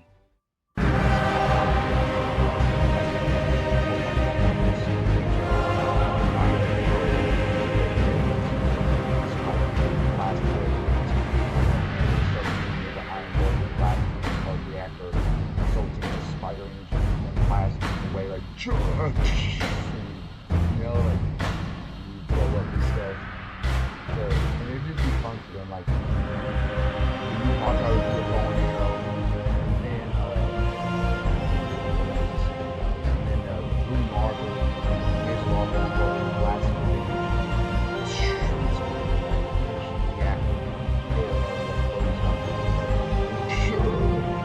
so if you Dr. Who's punching bag out.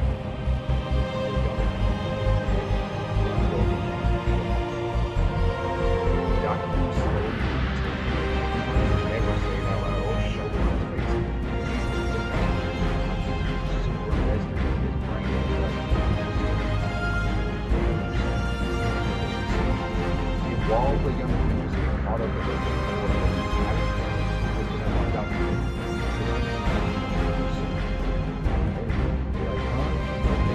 he doesn't ever say that he's going to Star-Wars they're like, it's an enormous energy presence, yo.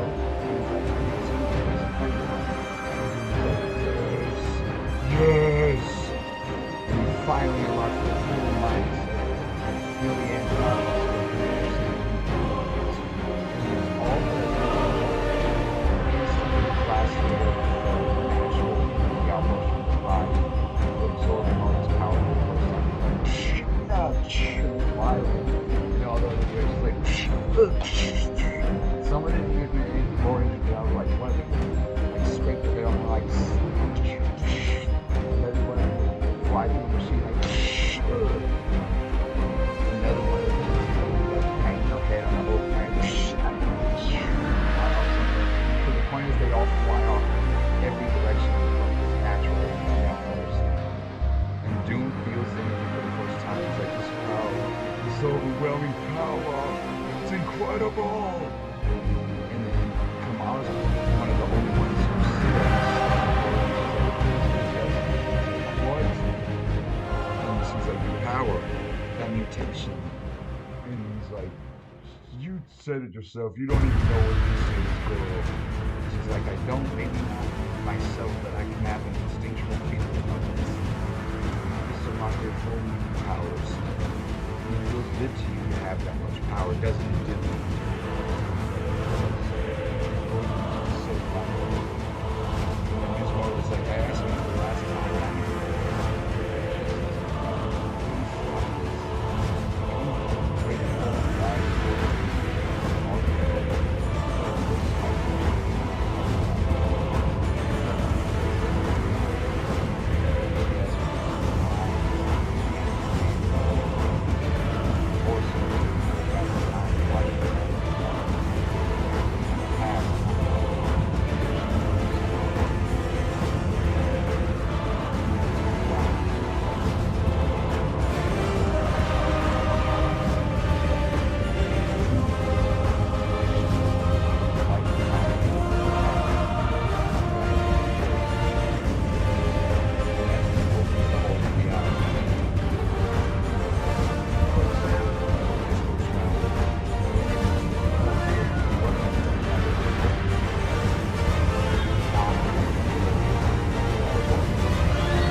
evacuated and all the civilians evacuated. He was like, whoa, what's that?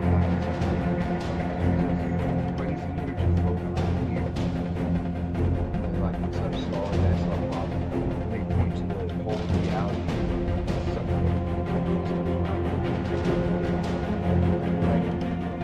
Also crazy, by the way, if you don't stop.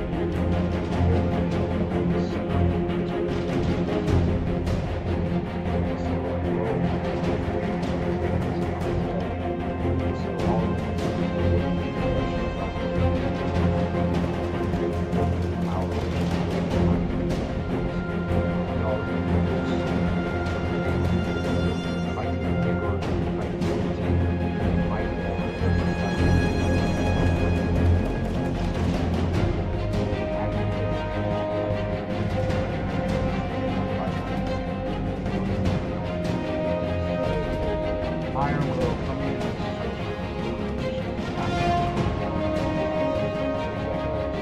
Why where are you? So he brought him down with his hand. All back. Iron Boy, Star. Square work.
One of the Avengers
Yes, we noticed that.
time in the living world is not over.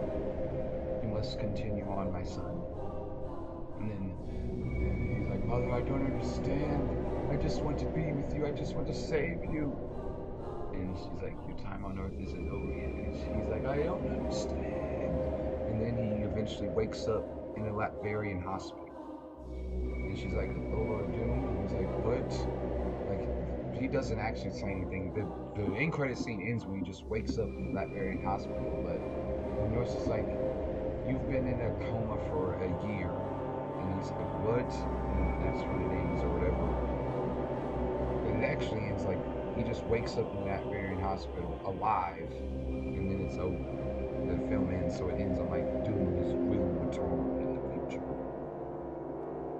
So that was the Young Avengers, Heroes of Today. I'm very glad you chose that film first because I feel that that's probably the best film you've seen. Like the amount of hype for this movie that's been built up is insane. And the film scene isn't exactly anticipated. I would be disappointed because I feel I got this perfectly. How Vision crashes in, it's like Doom is coming. So it's already set. You love how there's a dilemma where they want to contact the Avengers, but they also know that it's probably their calling. Stop that! You're messing up my computer. But they also know it's their calling to fight this battle on their own. So it's that dilemma. It's them actually recruiting the Young Avengers, and the Young Avengers arguably being stronger than the new Avengers roster currently. And none of them know that though, like, because they're kids still, and they obviously think that the Young Avengers are still equal to the new Avengers. They're like, yeah, we're not stronger than they. Because they're kids too.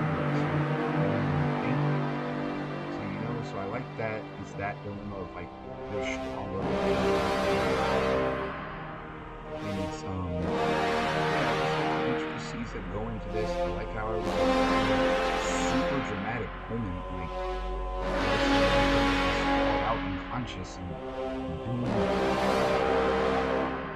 You have them right there.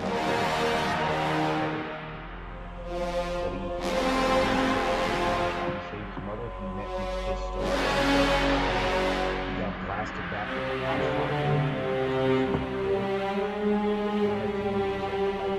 Young Avengers after celebration. Stop trying to pause my video.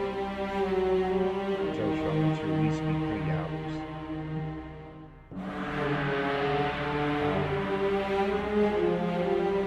So, the Young Avengers, the heroes of today. I love that film. I think it goes exactly how I described it. It's definitely going to be my favorite movie in the MCU until Kang Dynasty and sequel.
she's like, and now we go to the White House, the president's being parties. So Justin Hammer and Shane President actually has white people. Because the Iron Man number 2, when Tony Stark and James Rhodes go after each other, and War Machine does win, the Iron Man armor.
Justin Hammer.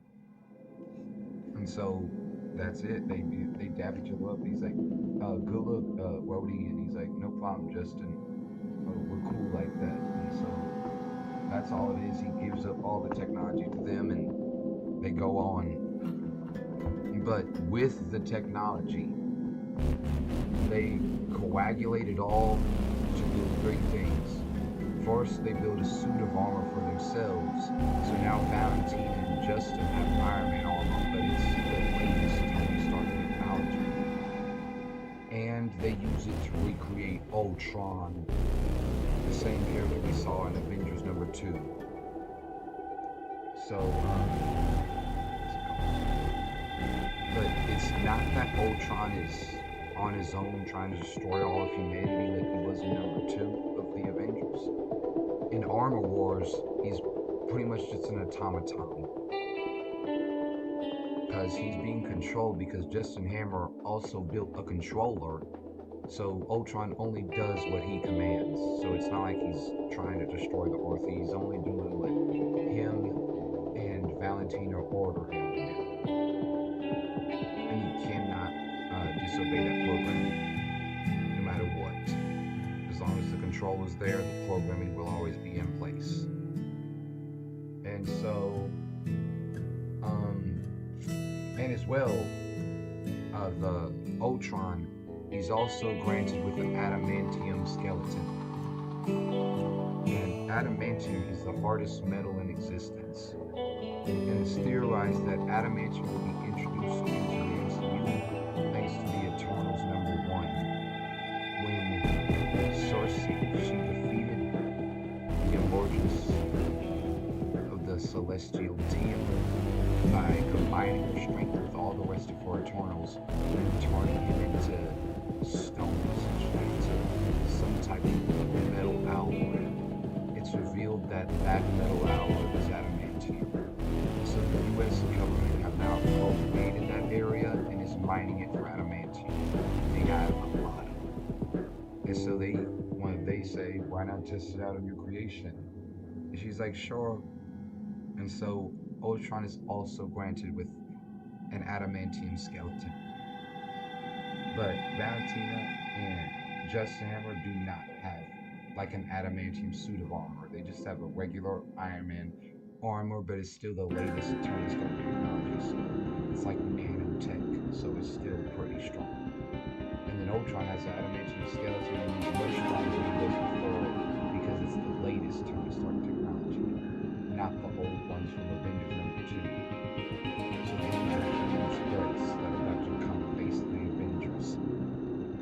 And so Justin Hammer, Valentina, and Ultron, with their new and improved tech, pop in New York, just like Red Hulk did and just like Loki did.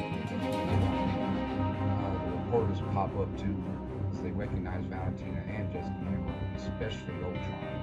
They recognize all three of them. They're like, so what's up, y'all? And Justin Hammer was like, people of Earth, hear me. We call out the Avengers. And they're like, what? Like, y'all want to scrap with the Avengers? And they're like, yes, you know we can take them down slow. And he grabs the camera. Whoever you Avengers are at, come show yourself. And so then the scene cuts to the White House. President James Rhodes turning off the news report and the TV. And he's like, so Sam, you got that? And Samuel Wilson, the new Captain America, is like, okay, guess we gotta do it then. And it's like, and then it just cuts to the new Avengers, which consists of the new Captain America, Samuel Wilson, the new Falcon, Joaquin Torres, the White Wolf, Bucky, Zhu Chang-Chi, the master of the legendary 10 rings, the amazing Spider-Man, the She-Hulk, and the new Black Panther, Princess Shuri.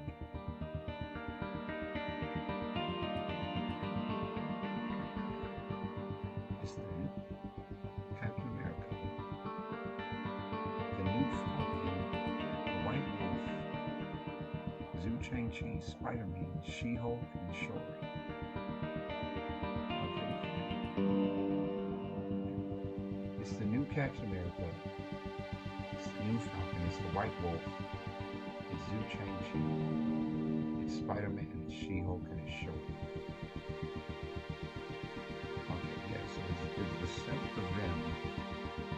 They're just on a helicopter about to fly to New York City, and they eventually get. And they square up in New York Times Square with Justin Hammer, Valentina, and the new Ultron. Ultron doesn't react to their presence because he can't speak. He can't do anything. The only thing he can do is perform whenever Justin Hammer and Valentina gives him a direct order. That's why I say he doesn't show any sort of emotion. Justin Hammer and Valentina. Valentina is just like, what's up, Avengers? Because for them, this is all first time actually. They don't know what happened. What's up, Avengers? She's like, what's up, Valentina? We're supposed to talk to the dark side.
after energy beam as he goes flying off.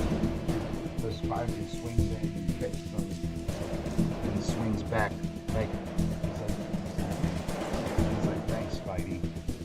So he swings in and brings him back to the battlefield. And they just keep scrapping. And then Justin, after blasting away, his hand is still smoking. He's like, oh, it's carbon armor. Now I know what that is smoking. I suppose that's something like that. And the Valentina is just like, that was having so much fun. Such a cute Justin. And so they both close their masks. And then they hop in and start to fight the new Avengers.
I don't know.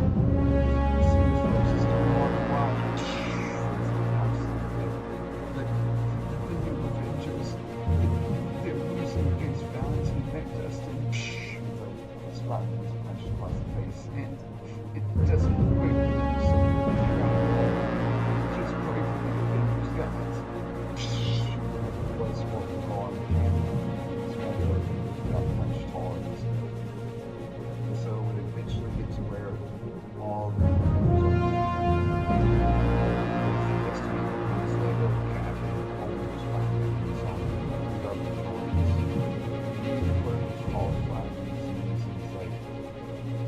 well, anyone who saw you force just to be Valentine. And he starts to just break down the line. And that's when I saw the sorry for the technical difficulty.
Valentina and Ultron.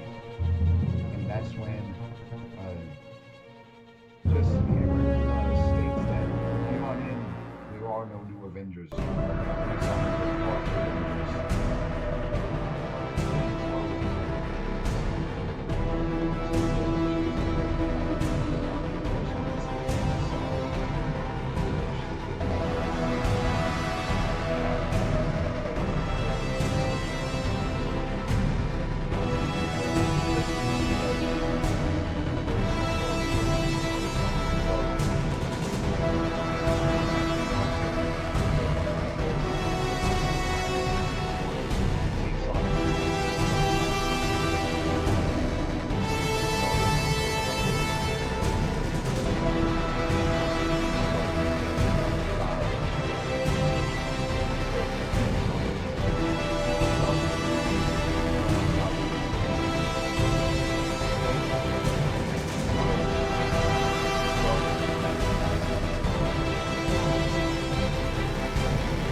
It's on the part of previous Avengers, if you're out there, you need help.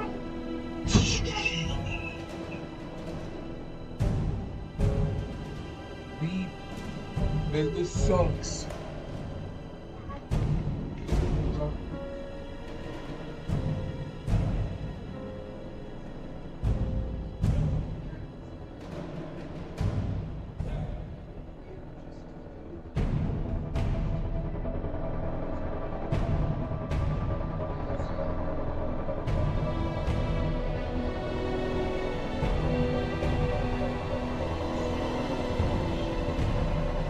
Yeah.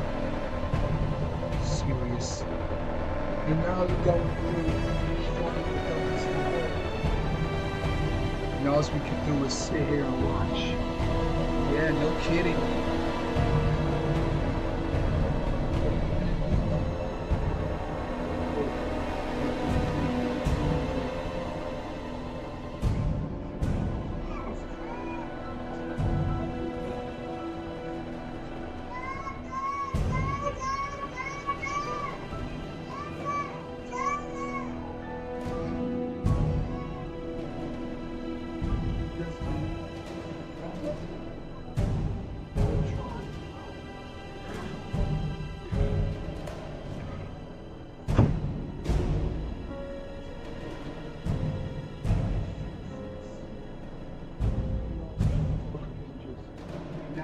not even the new Avengers anymore.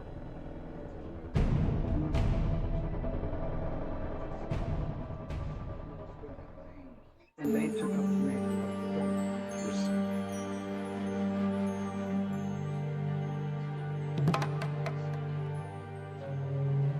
It's okay, I wouldn't have asked you.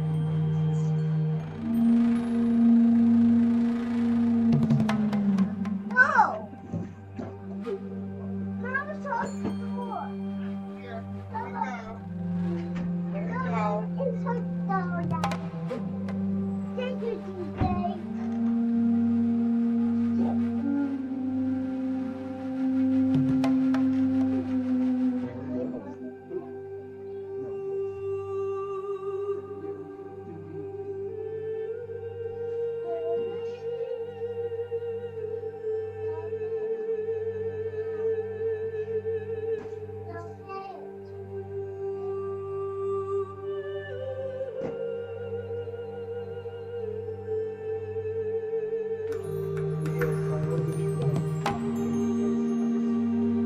It does.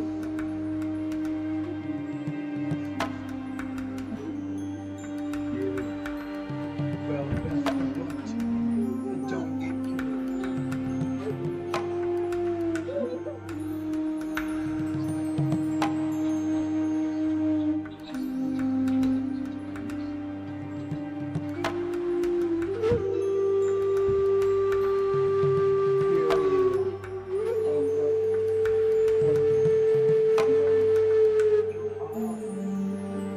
MJ, like,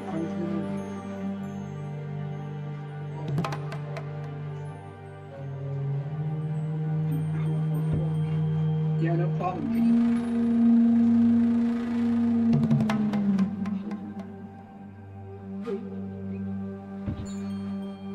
Okay. It was pretty good. Yeah, it was tasty. Just desserts. Bow.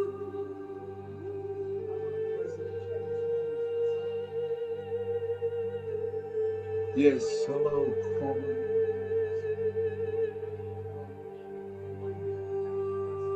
James Rose. Huh?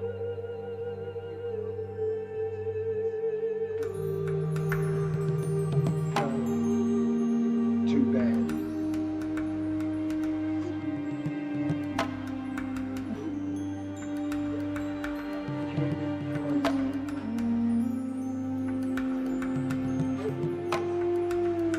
If you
do.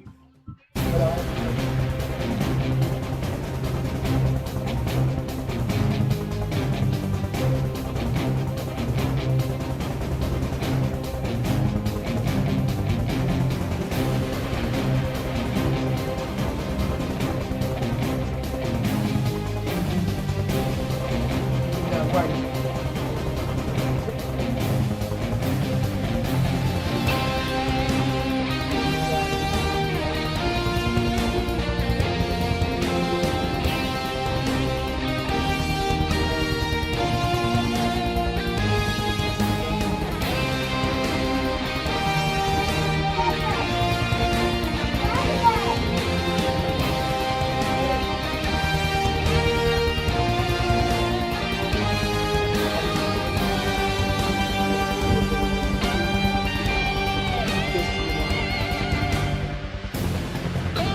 I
yeah, right.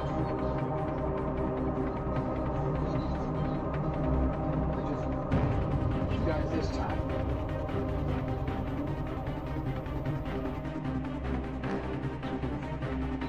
You're ready to go right now.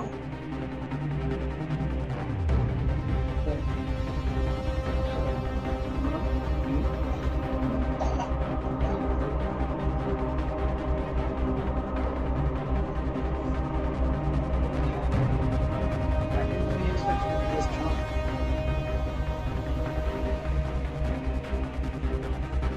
You feel like the Avengers, right? Like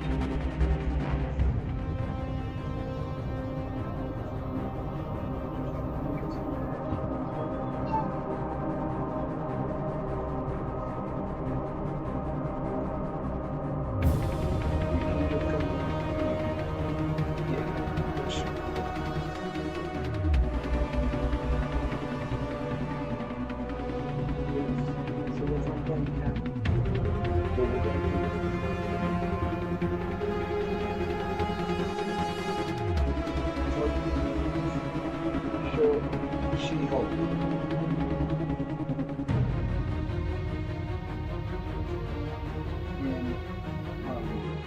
And me, the White Wolf.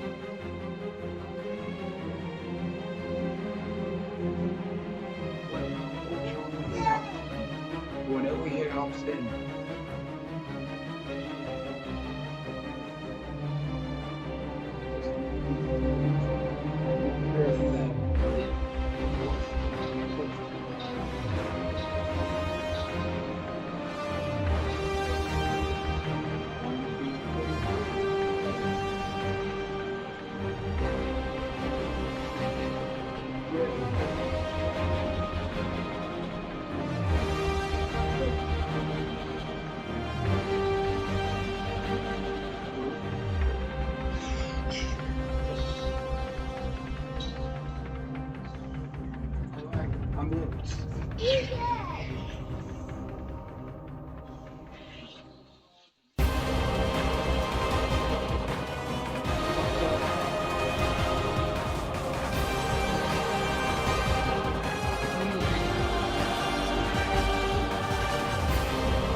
Sure,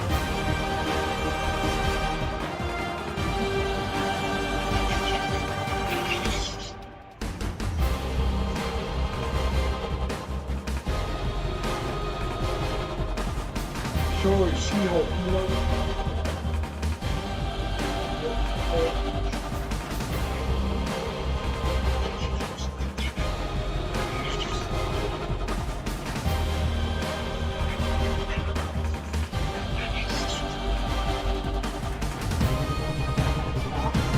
So I see why God had you to the 15 years of his family.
Shang-Chi, catch! Better. Shang-Chi, now! Huh?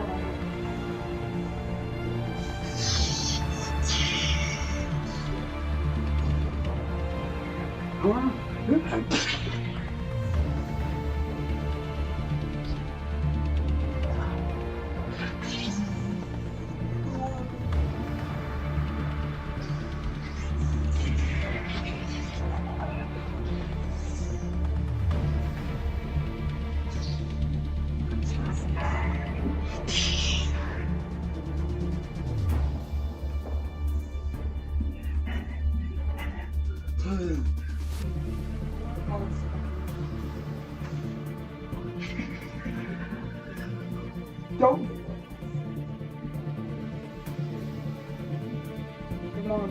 Cap, nobody could have taken last.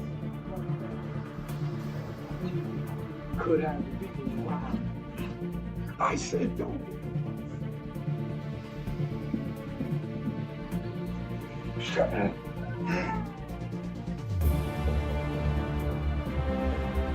Oh, did take it.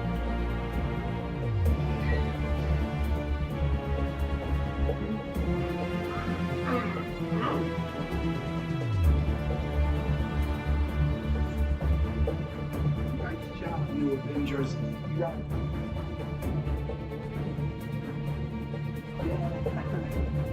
Half thought of village.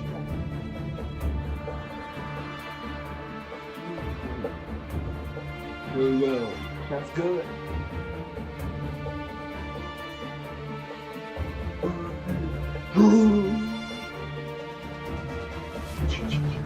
Guys, he just.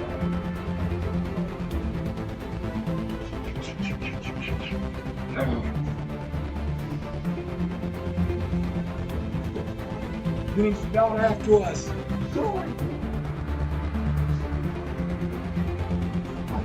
He just did something. Run!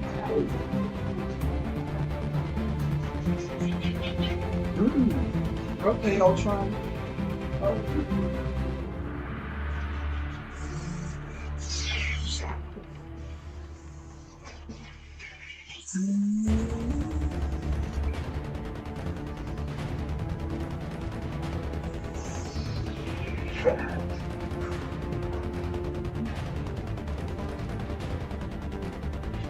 Yeah, you did that same thing.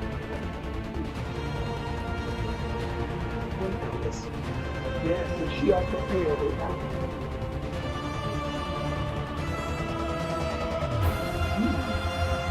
Okay.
Are you okay?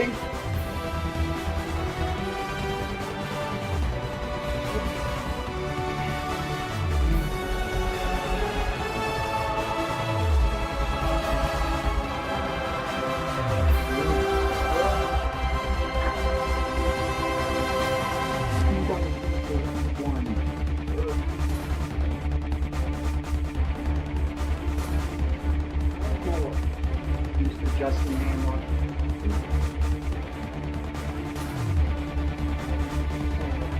Don't tell me what I should do.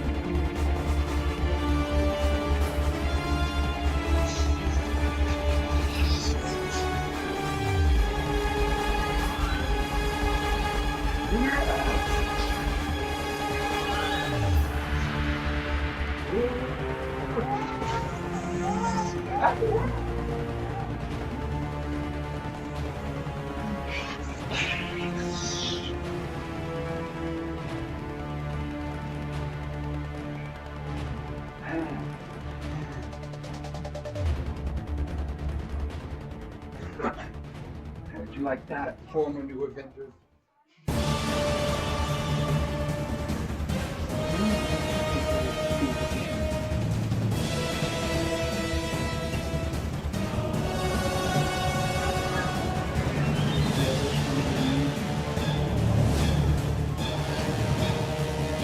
Yeah.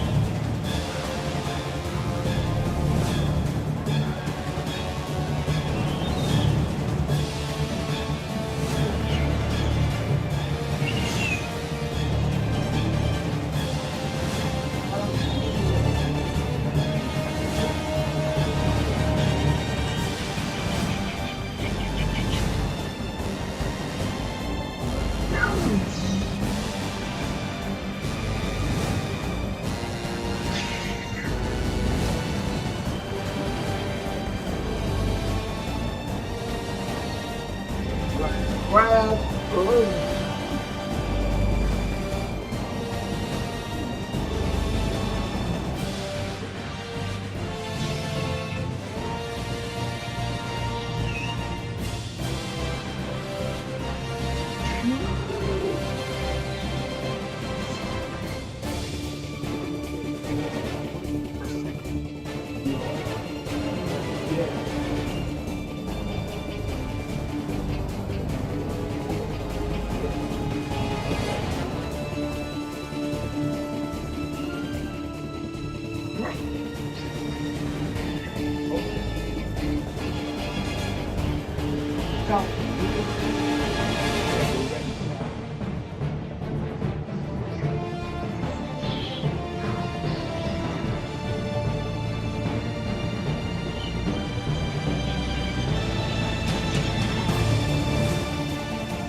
Your armors have lost too much life.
You are an AI.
Shut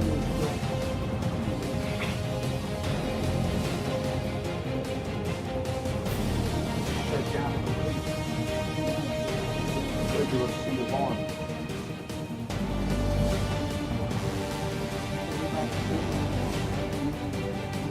Jump faster.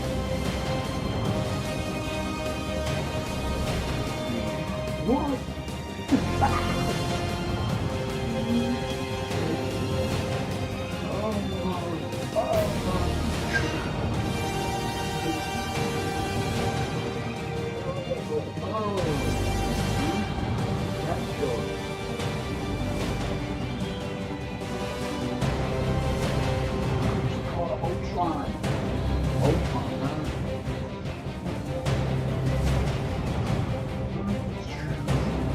Wow, so cool.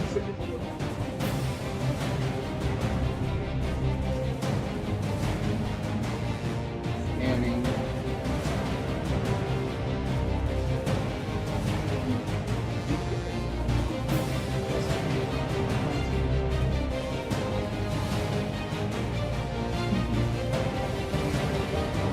We all.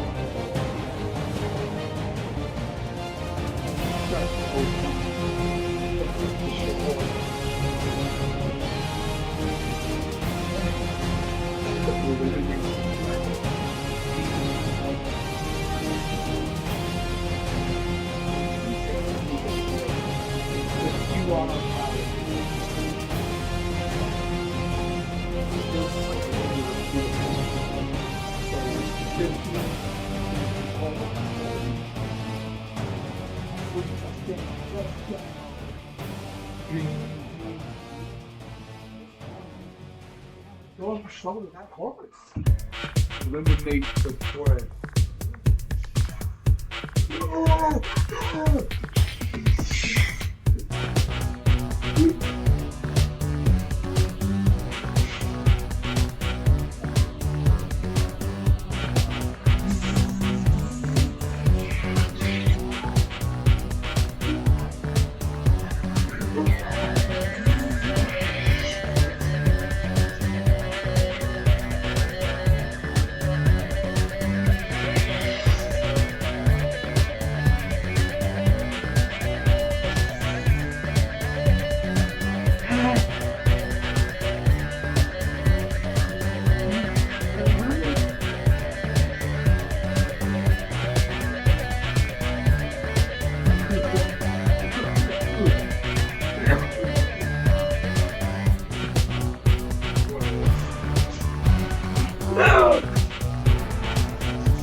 I don't know what time it is.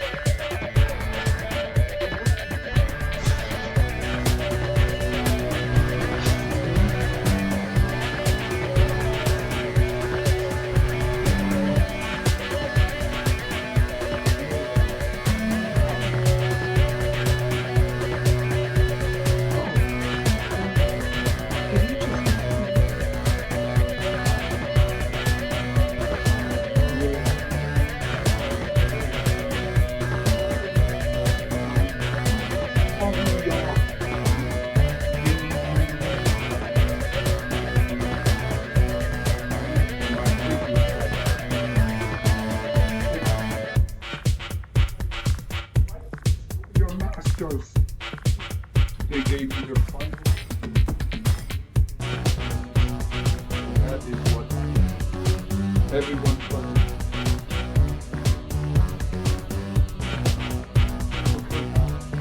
So what now?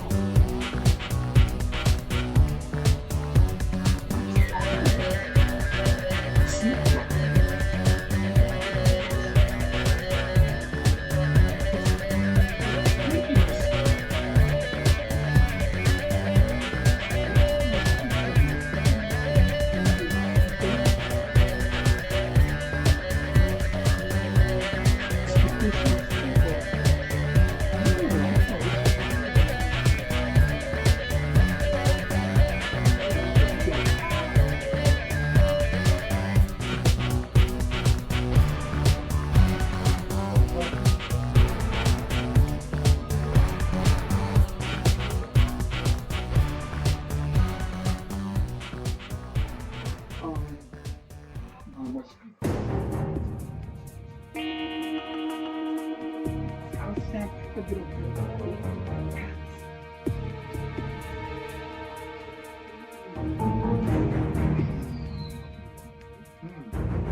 No. There's something that is emotion.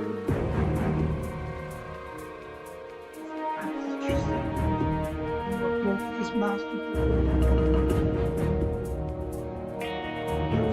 This is Ultron.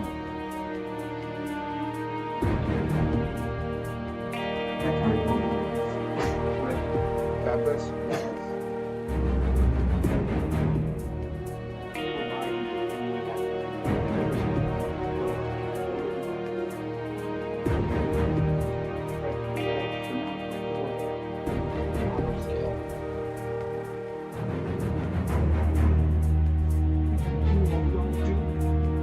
Never.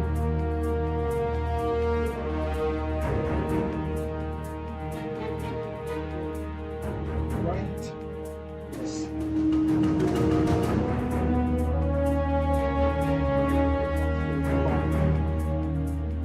I know this.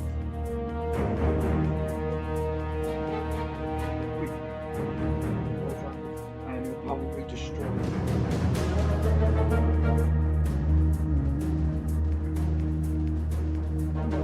Just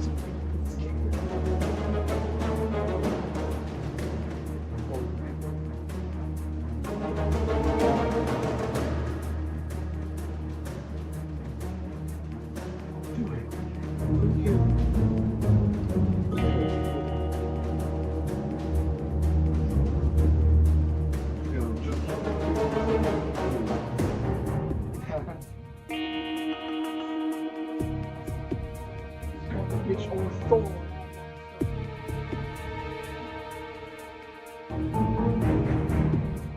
And I know we can.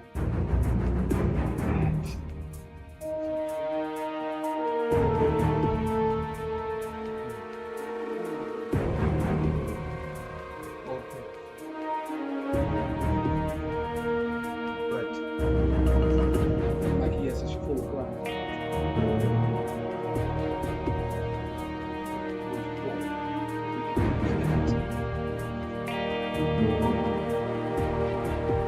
And all these.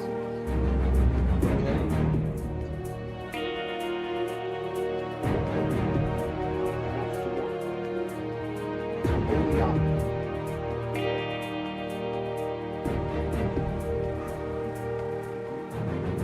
Win.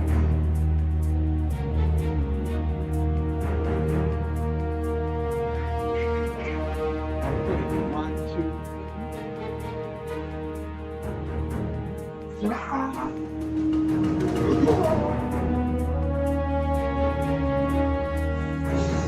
Sing. Wow.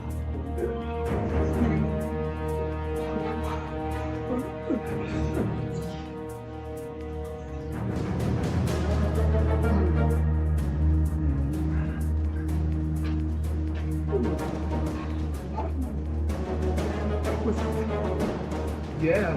What was that? Ding. A new technique.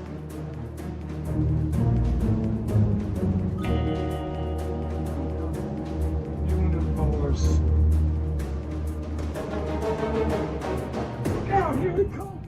He's extremely powerful.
We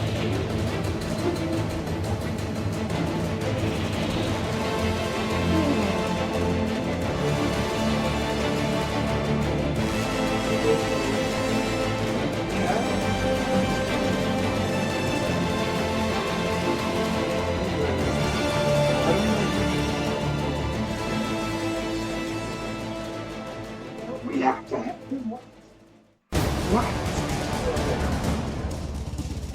New Avengers? Ha!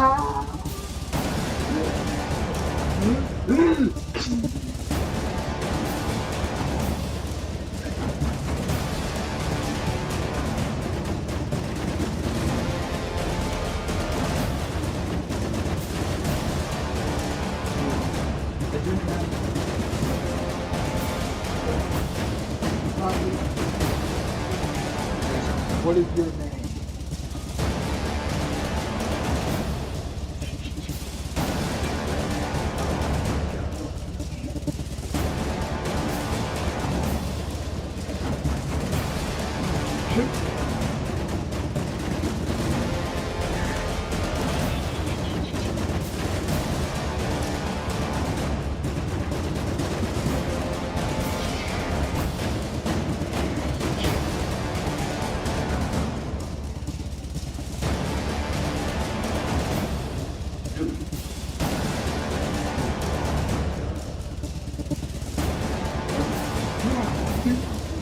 My way.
Superman.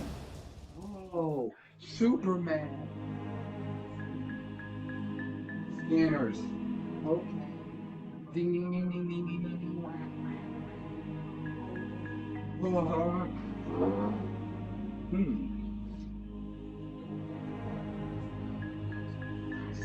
New Avengers wasn't? It's a hand.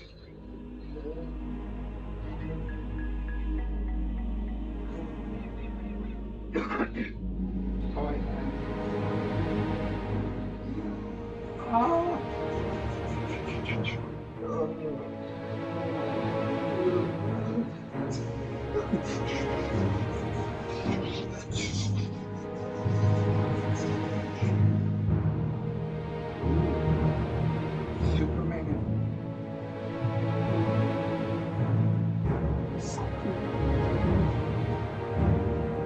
I do too.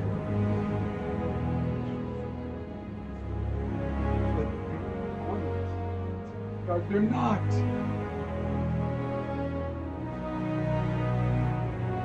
Story is all.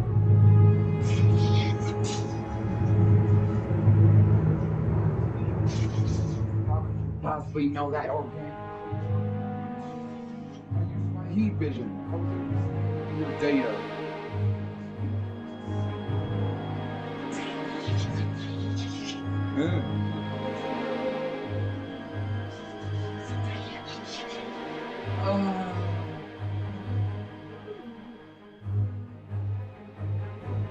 This.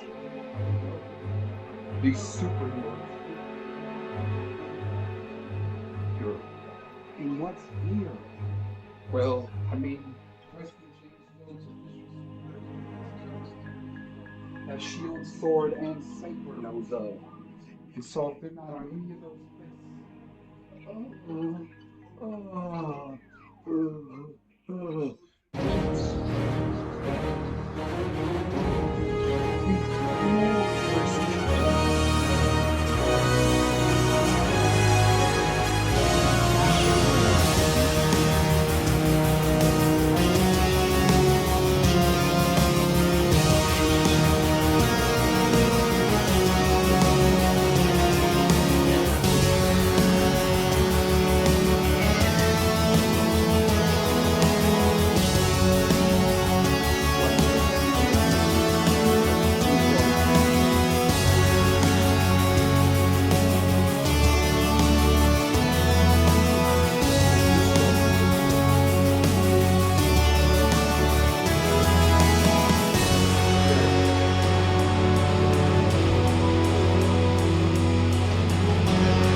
that's it. Try and get it.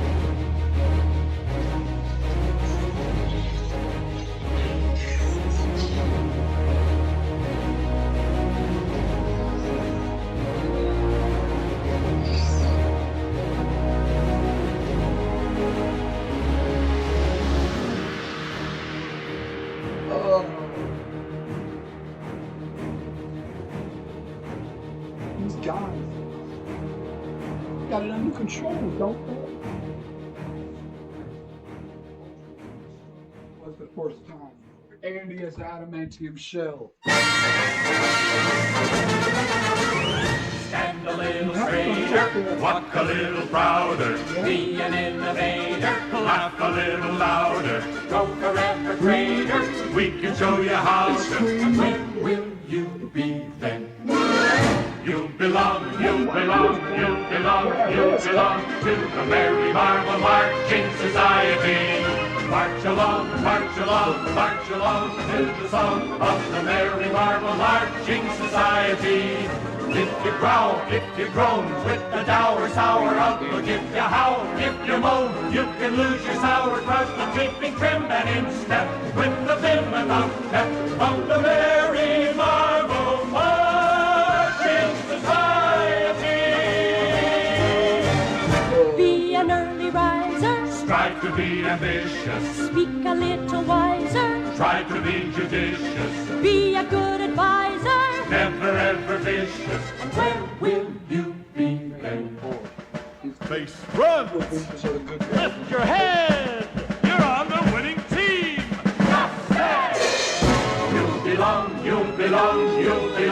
You belong to the Merry Marvel Marching Society. March along to the song of the Merry Marvel Marching Society. If you growl, if you groan, and your score is merely zero, do not howl, do not moan. You can be a superhero marching right along through the fighting song of the Merry Marvel Marching Society. March along, march along, march along, march along to the Merry Marvel Marching Society.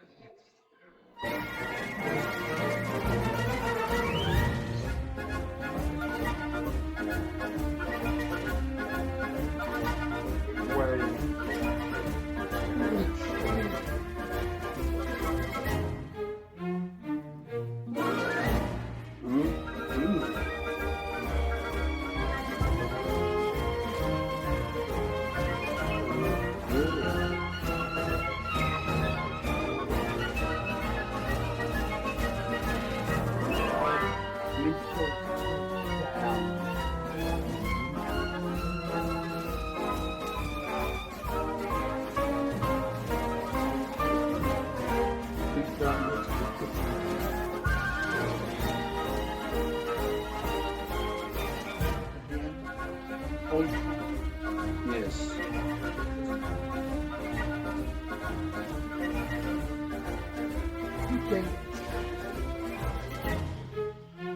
Whoa!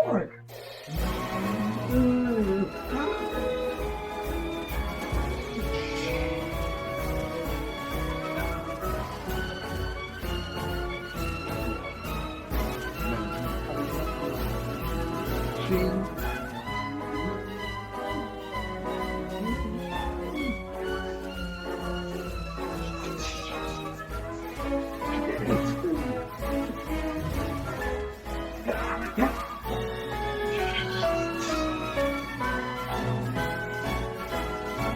He wasn't kidding. He definitely knew it. Yeah, Superman.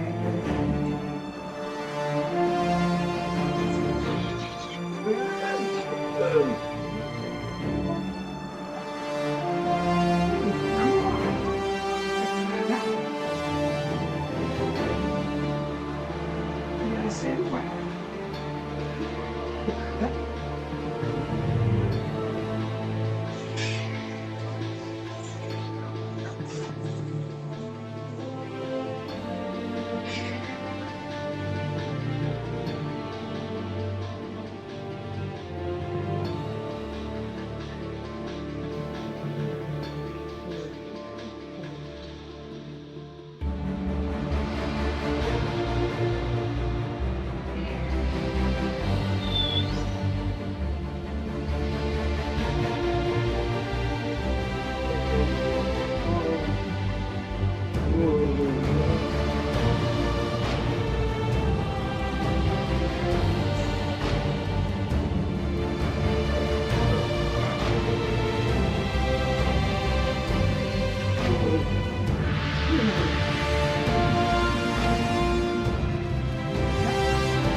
Is he old?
sharp drainage from this sea.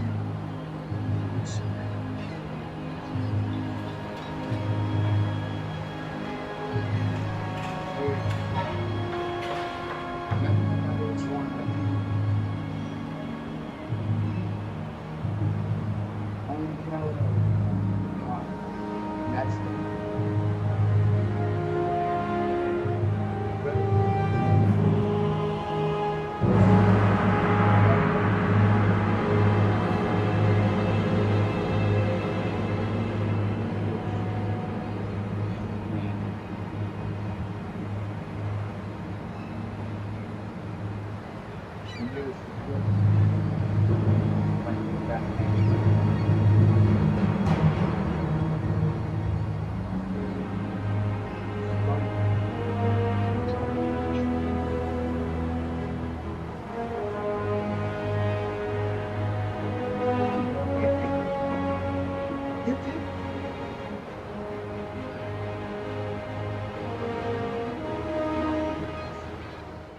Huh?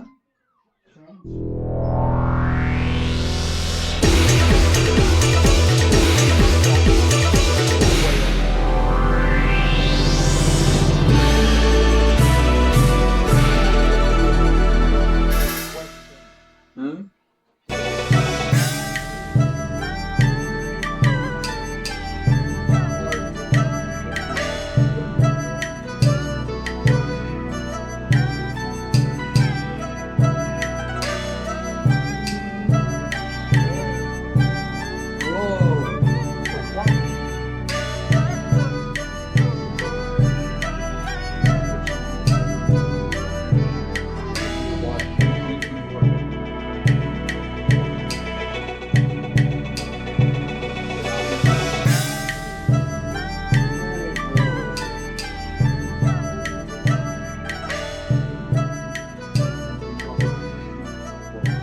after 1,000 years, we finally created.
What's up, Dad?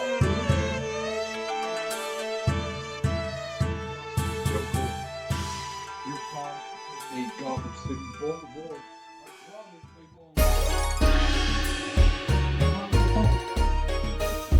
You all day.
Robin!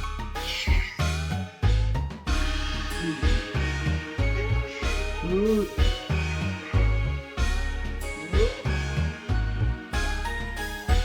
Dang, that one actually boom!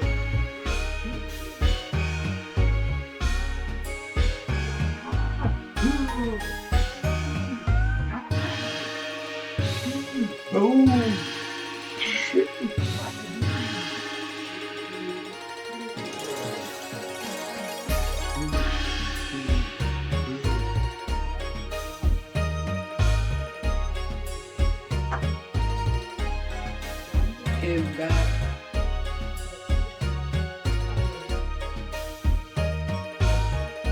He was.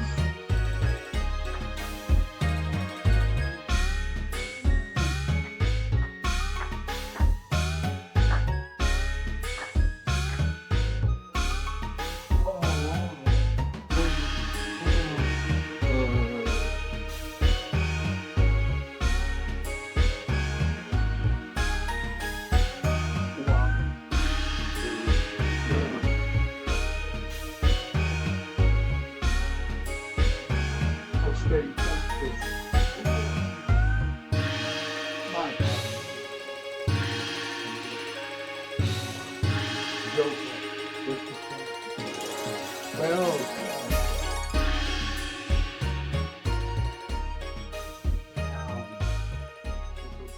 child, all of you sleep.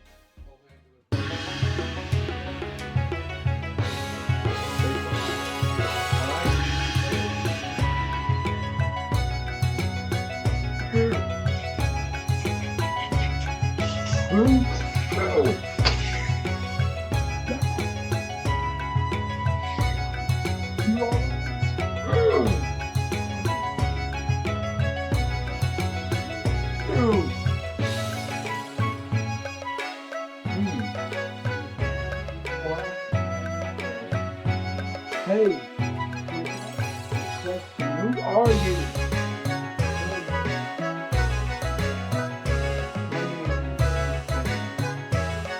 And that should be enough.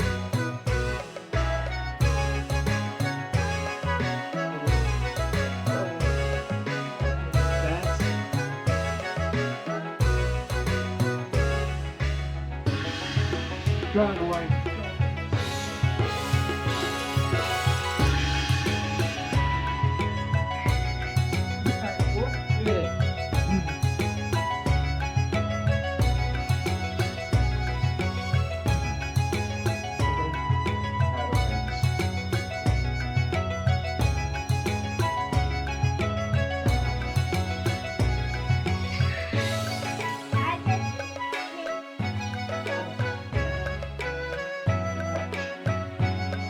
Who is this joke?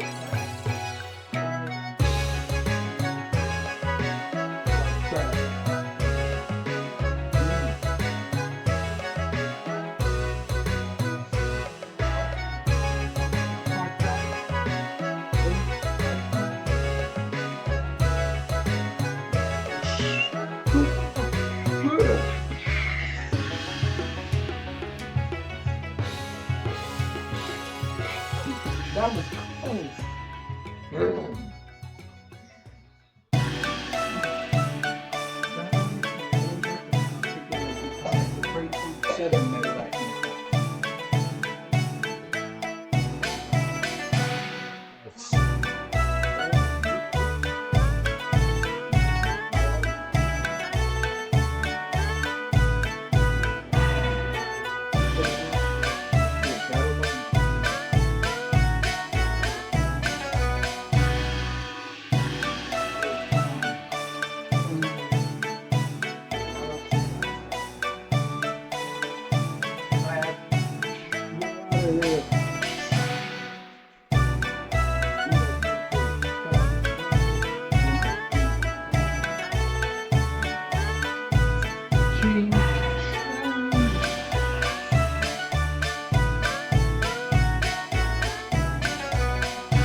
way back then. It's not like you, but then.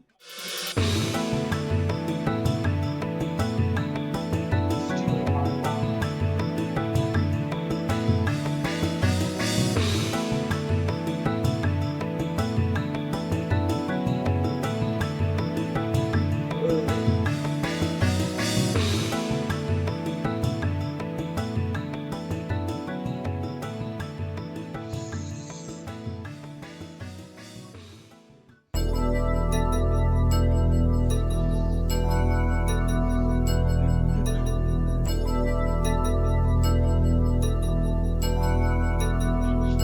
Wait, it's not time yet.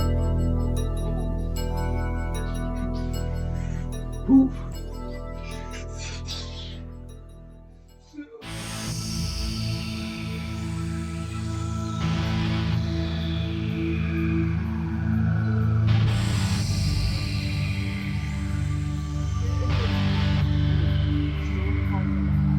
So am I.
We gotta take down.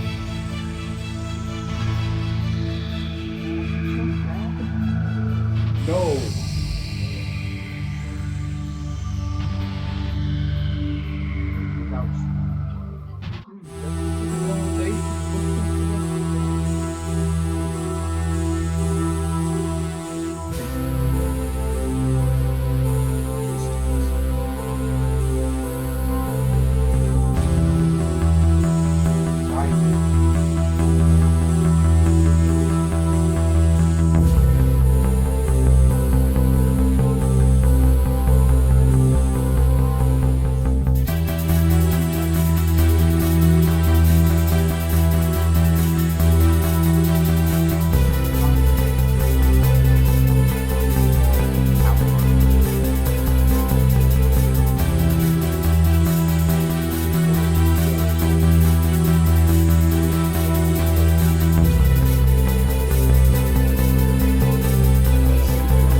All right then.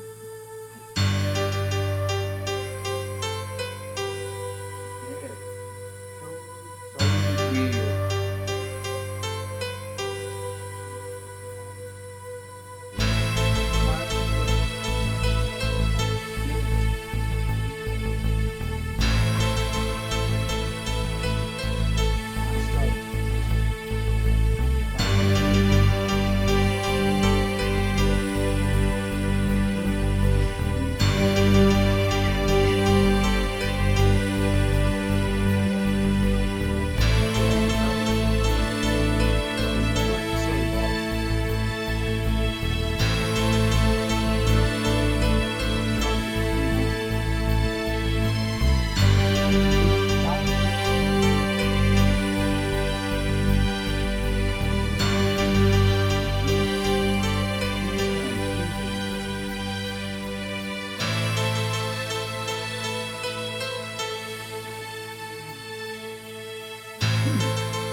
I stated it already.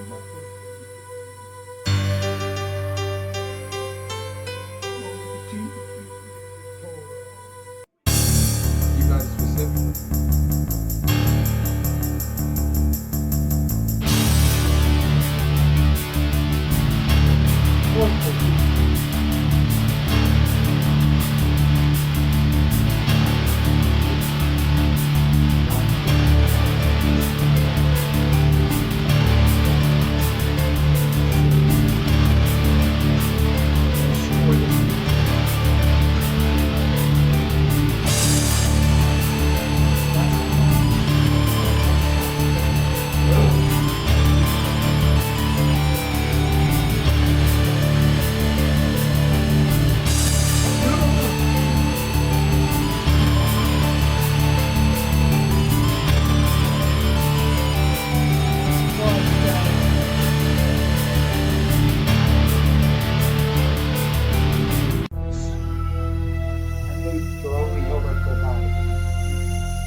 Wilson, they just killed him.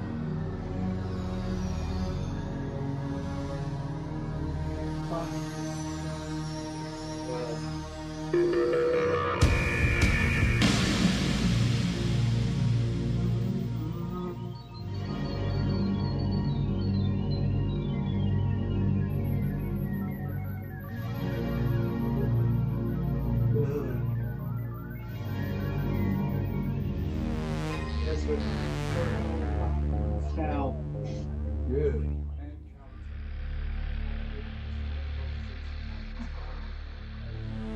It's still no.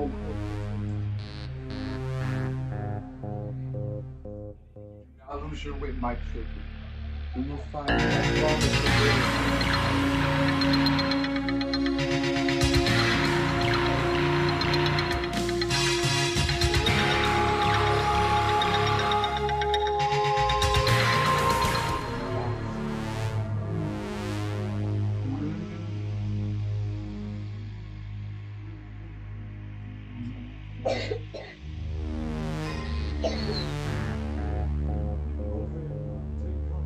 got it.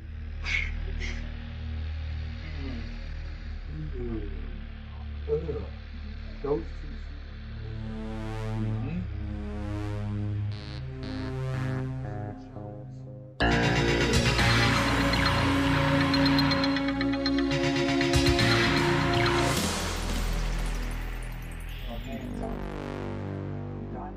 Skeleton.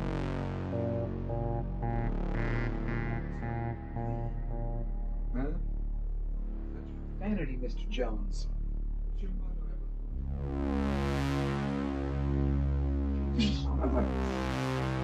Oh.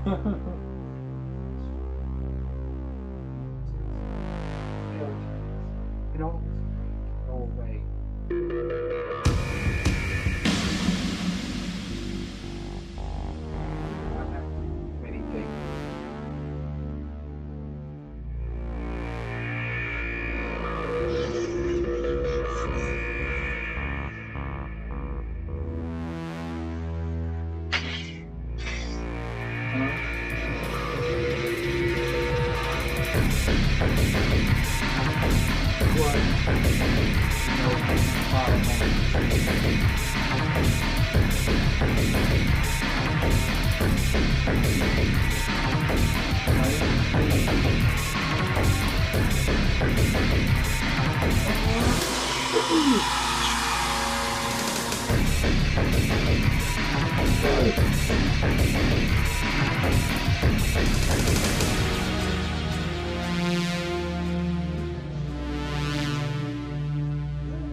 Guys not helping soon.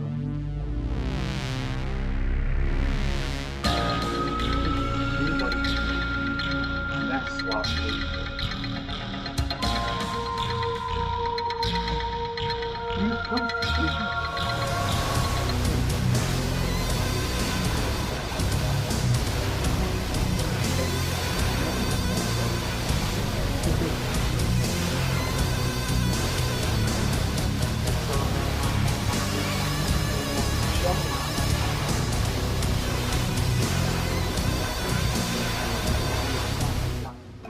Never get it.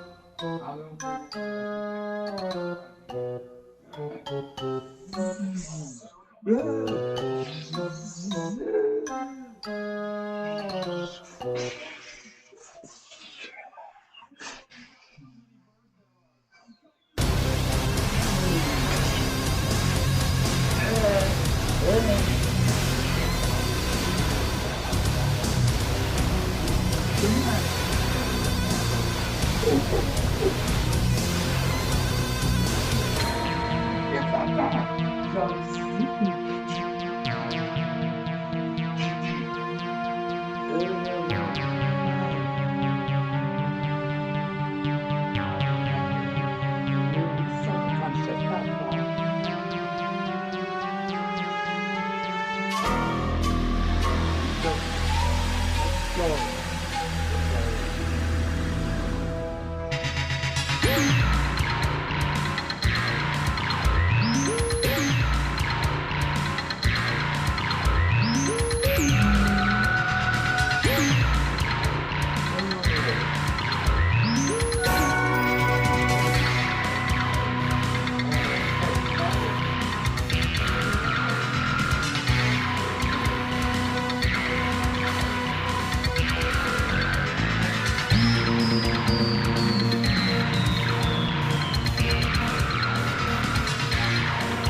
Guess we gotta keep it running.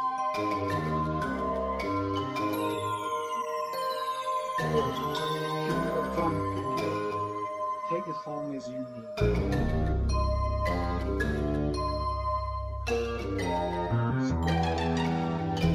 Good speed.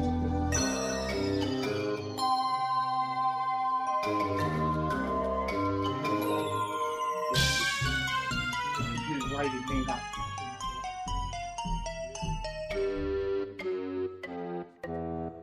You have to think this over.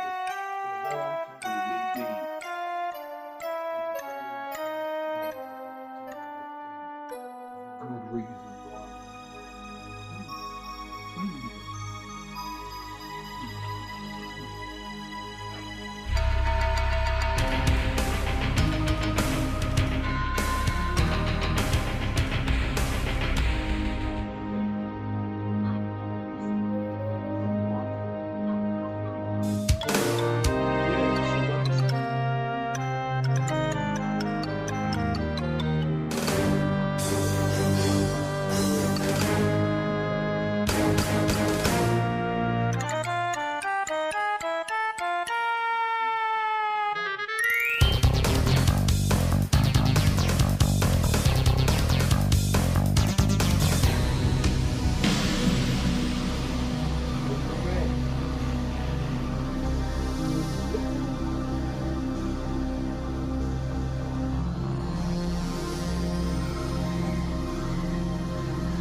Our handy dandy back.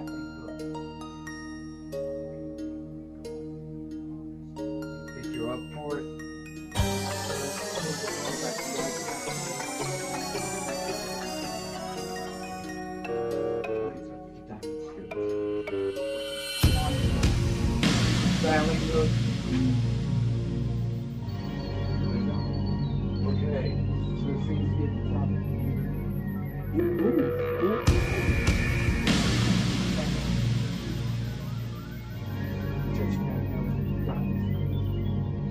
Whip.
Bananas.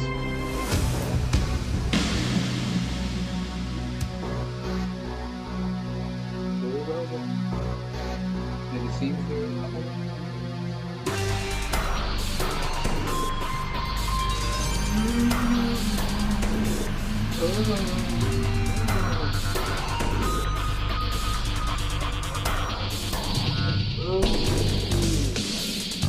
You are now about to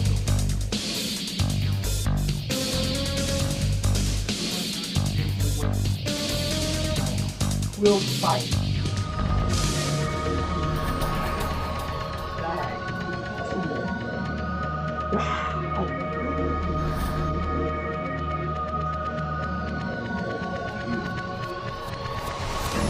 It will be more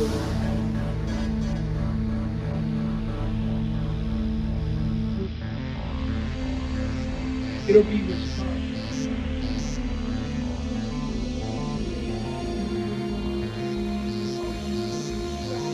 fun.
Kid, last where I only punch you in the face.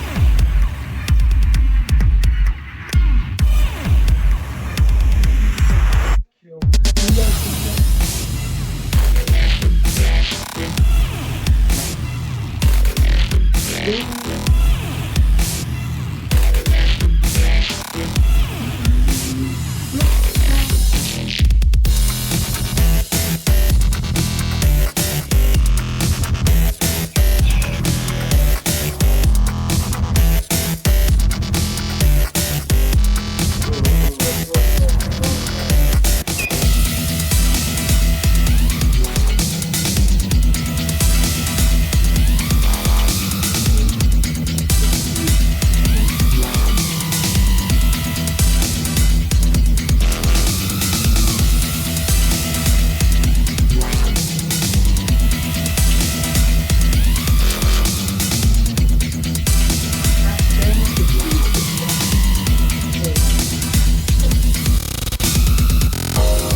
And as for Timothy and Jason, they have been unconscious for months.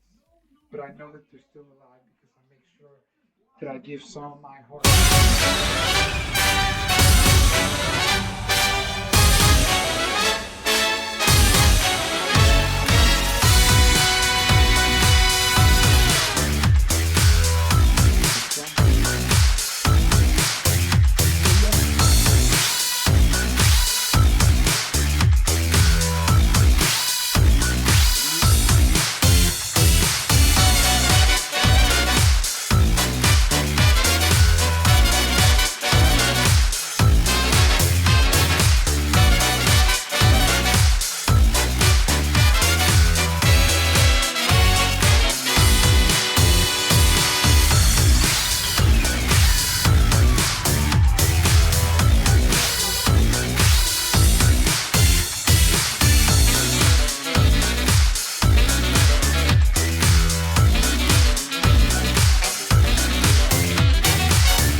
After being in this desert for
You don't want to have the glasses? Nah, Mysterio. Like, Tony Stark is gone. glasses. Us. Match. Huh? Ah! Go.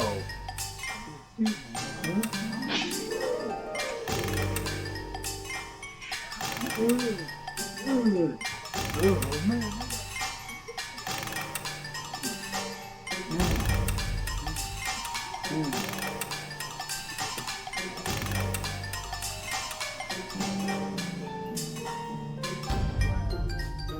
I'll be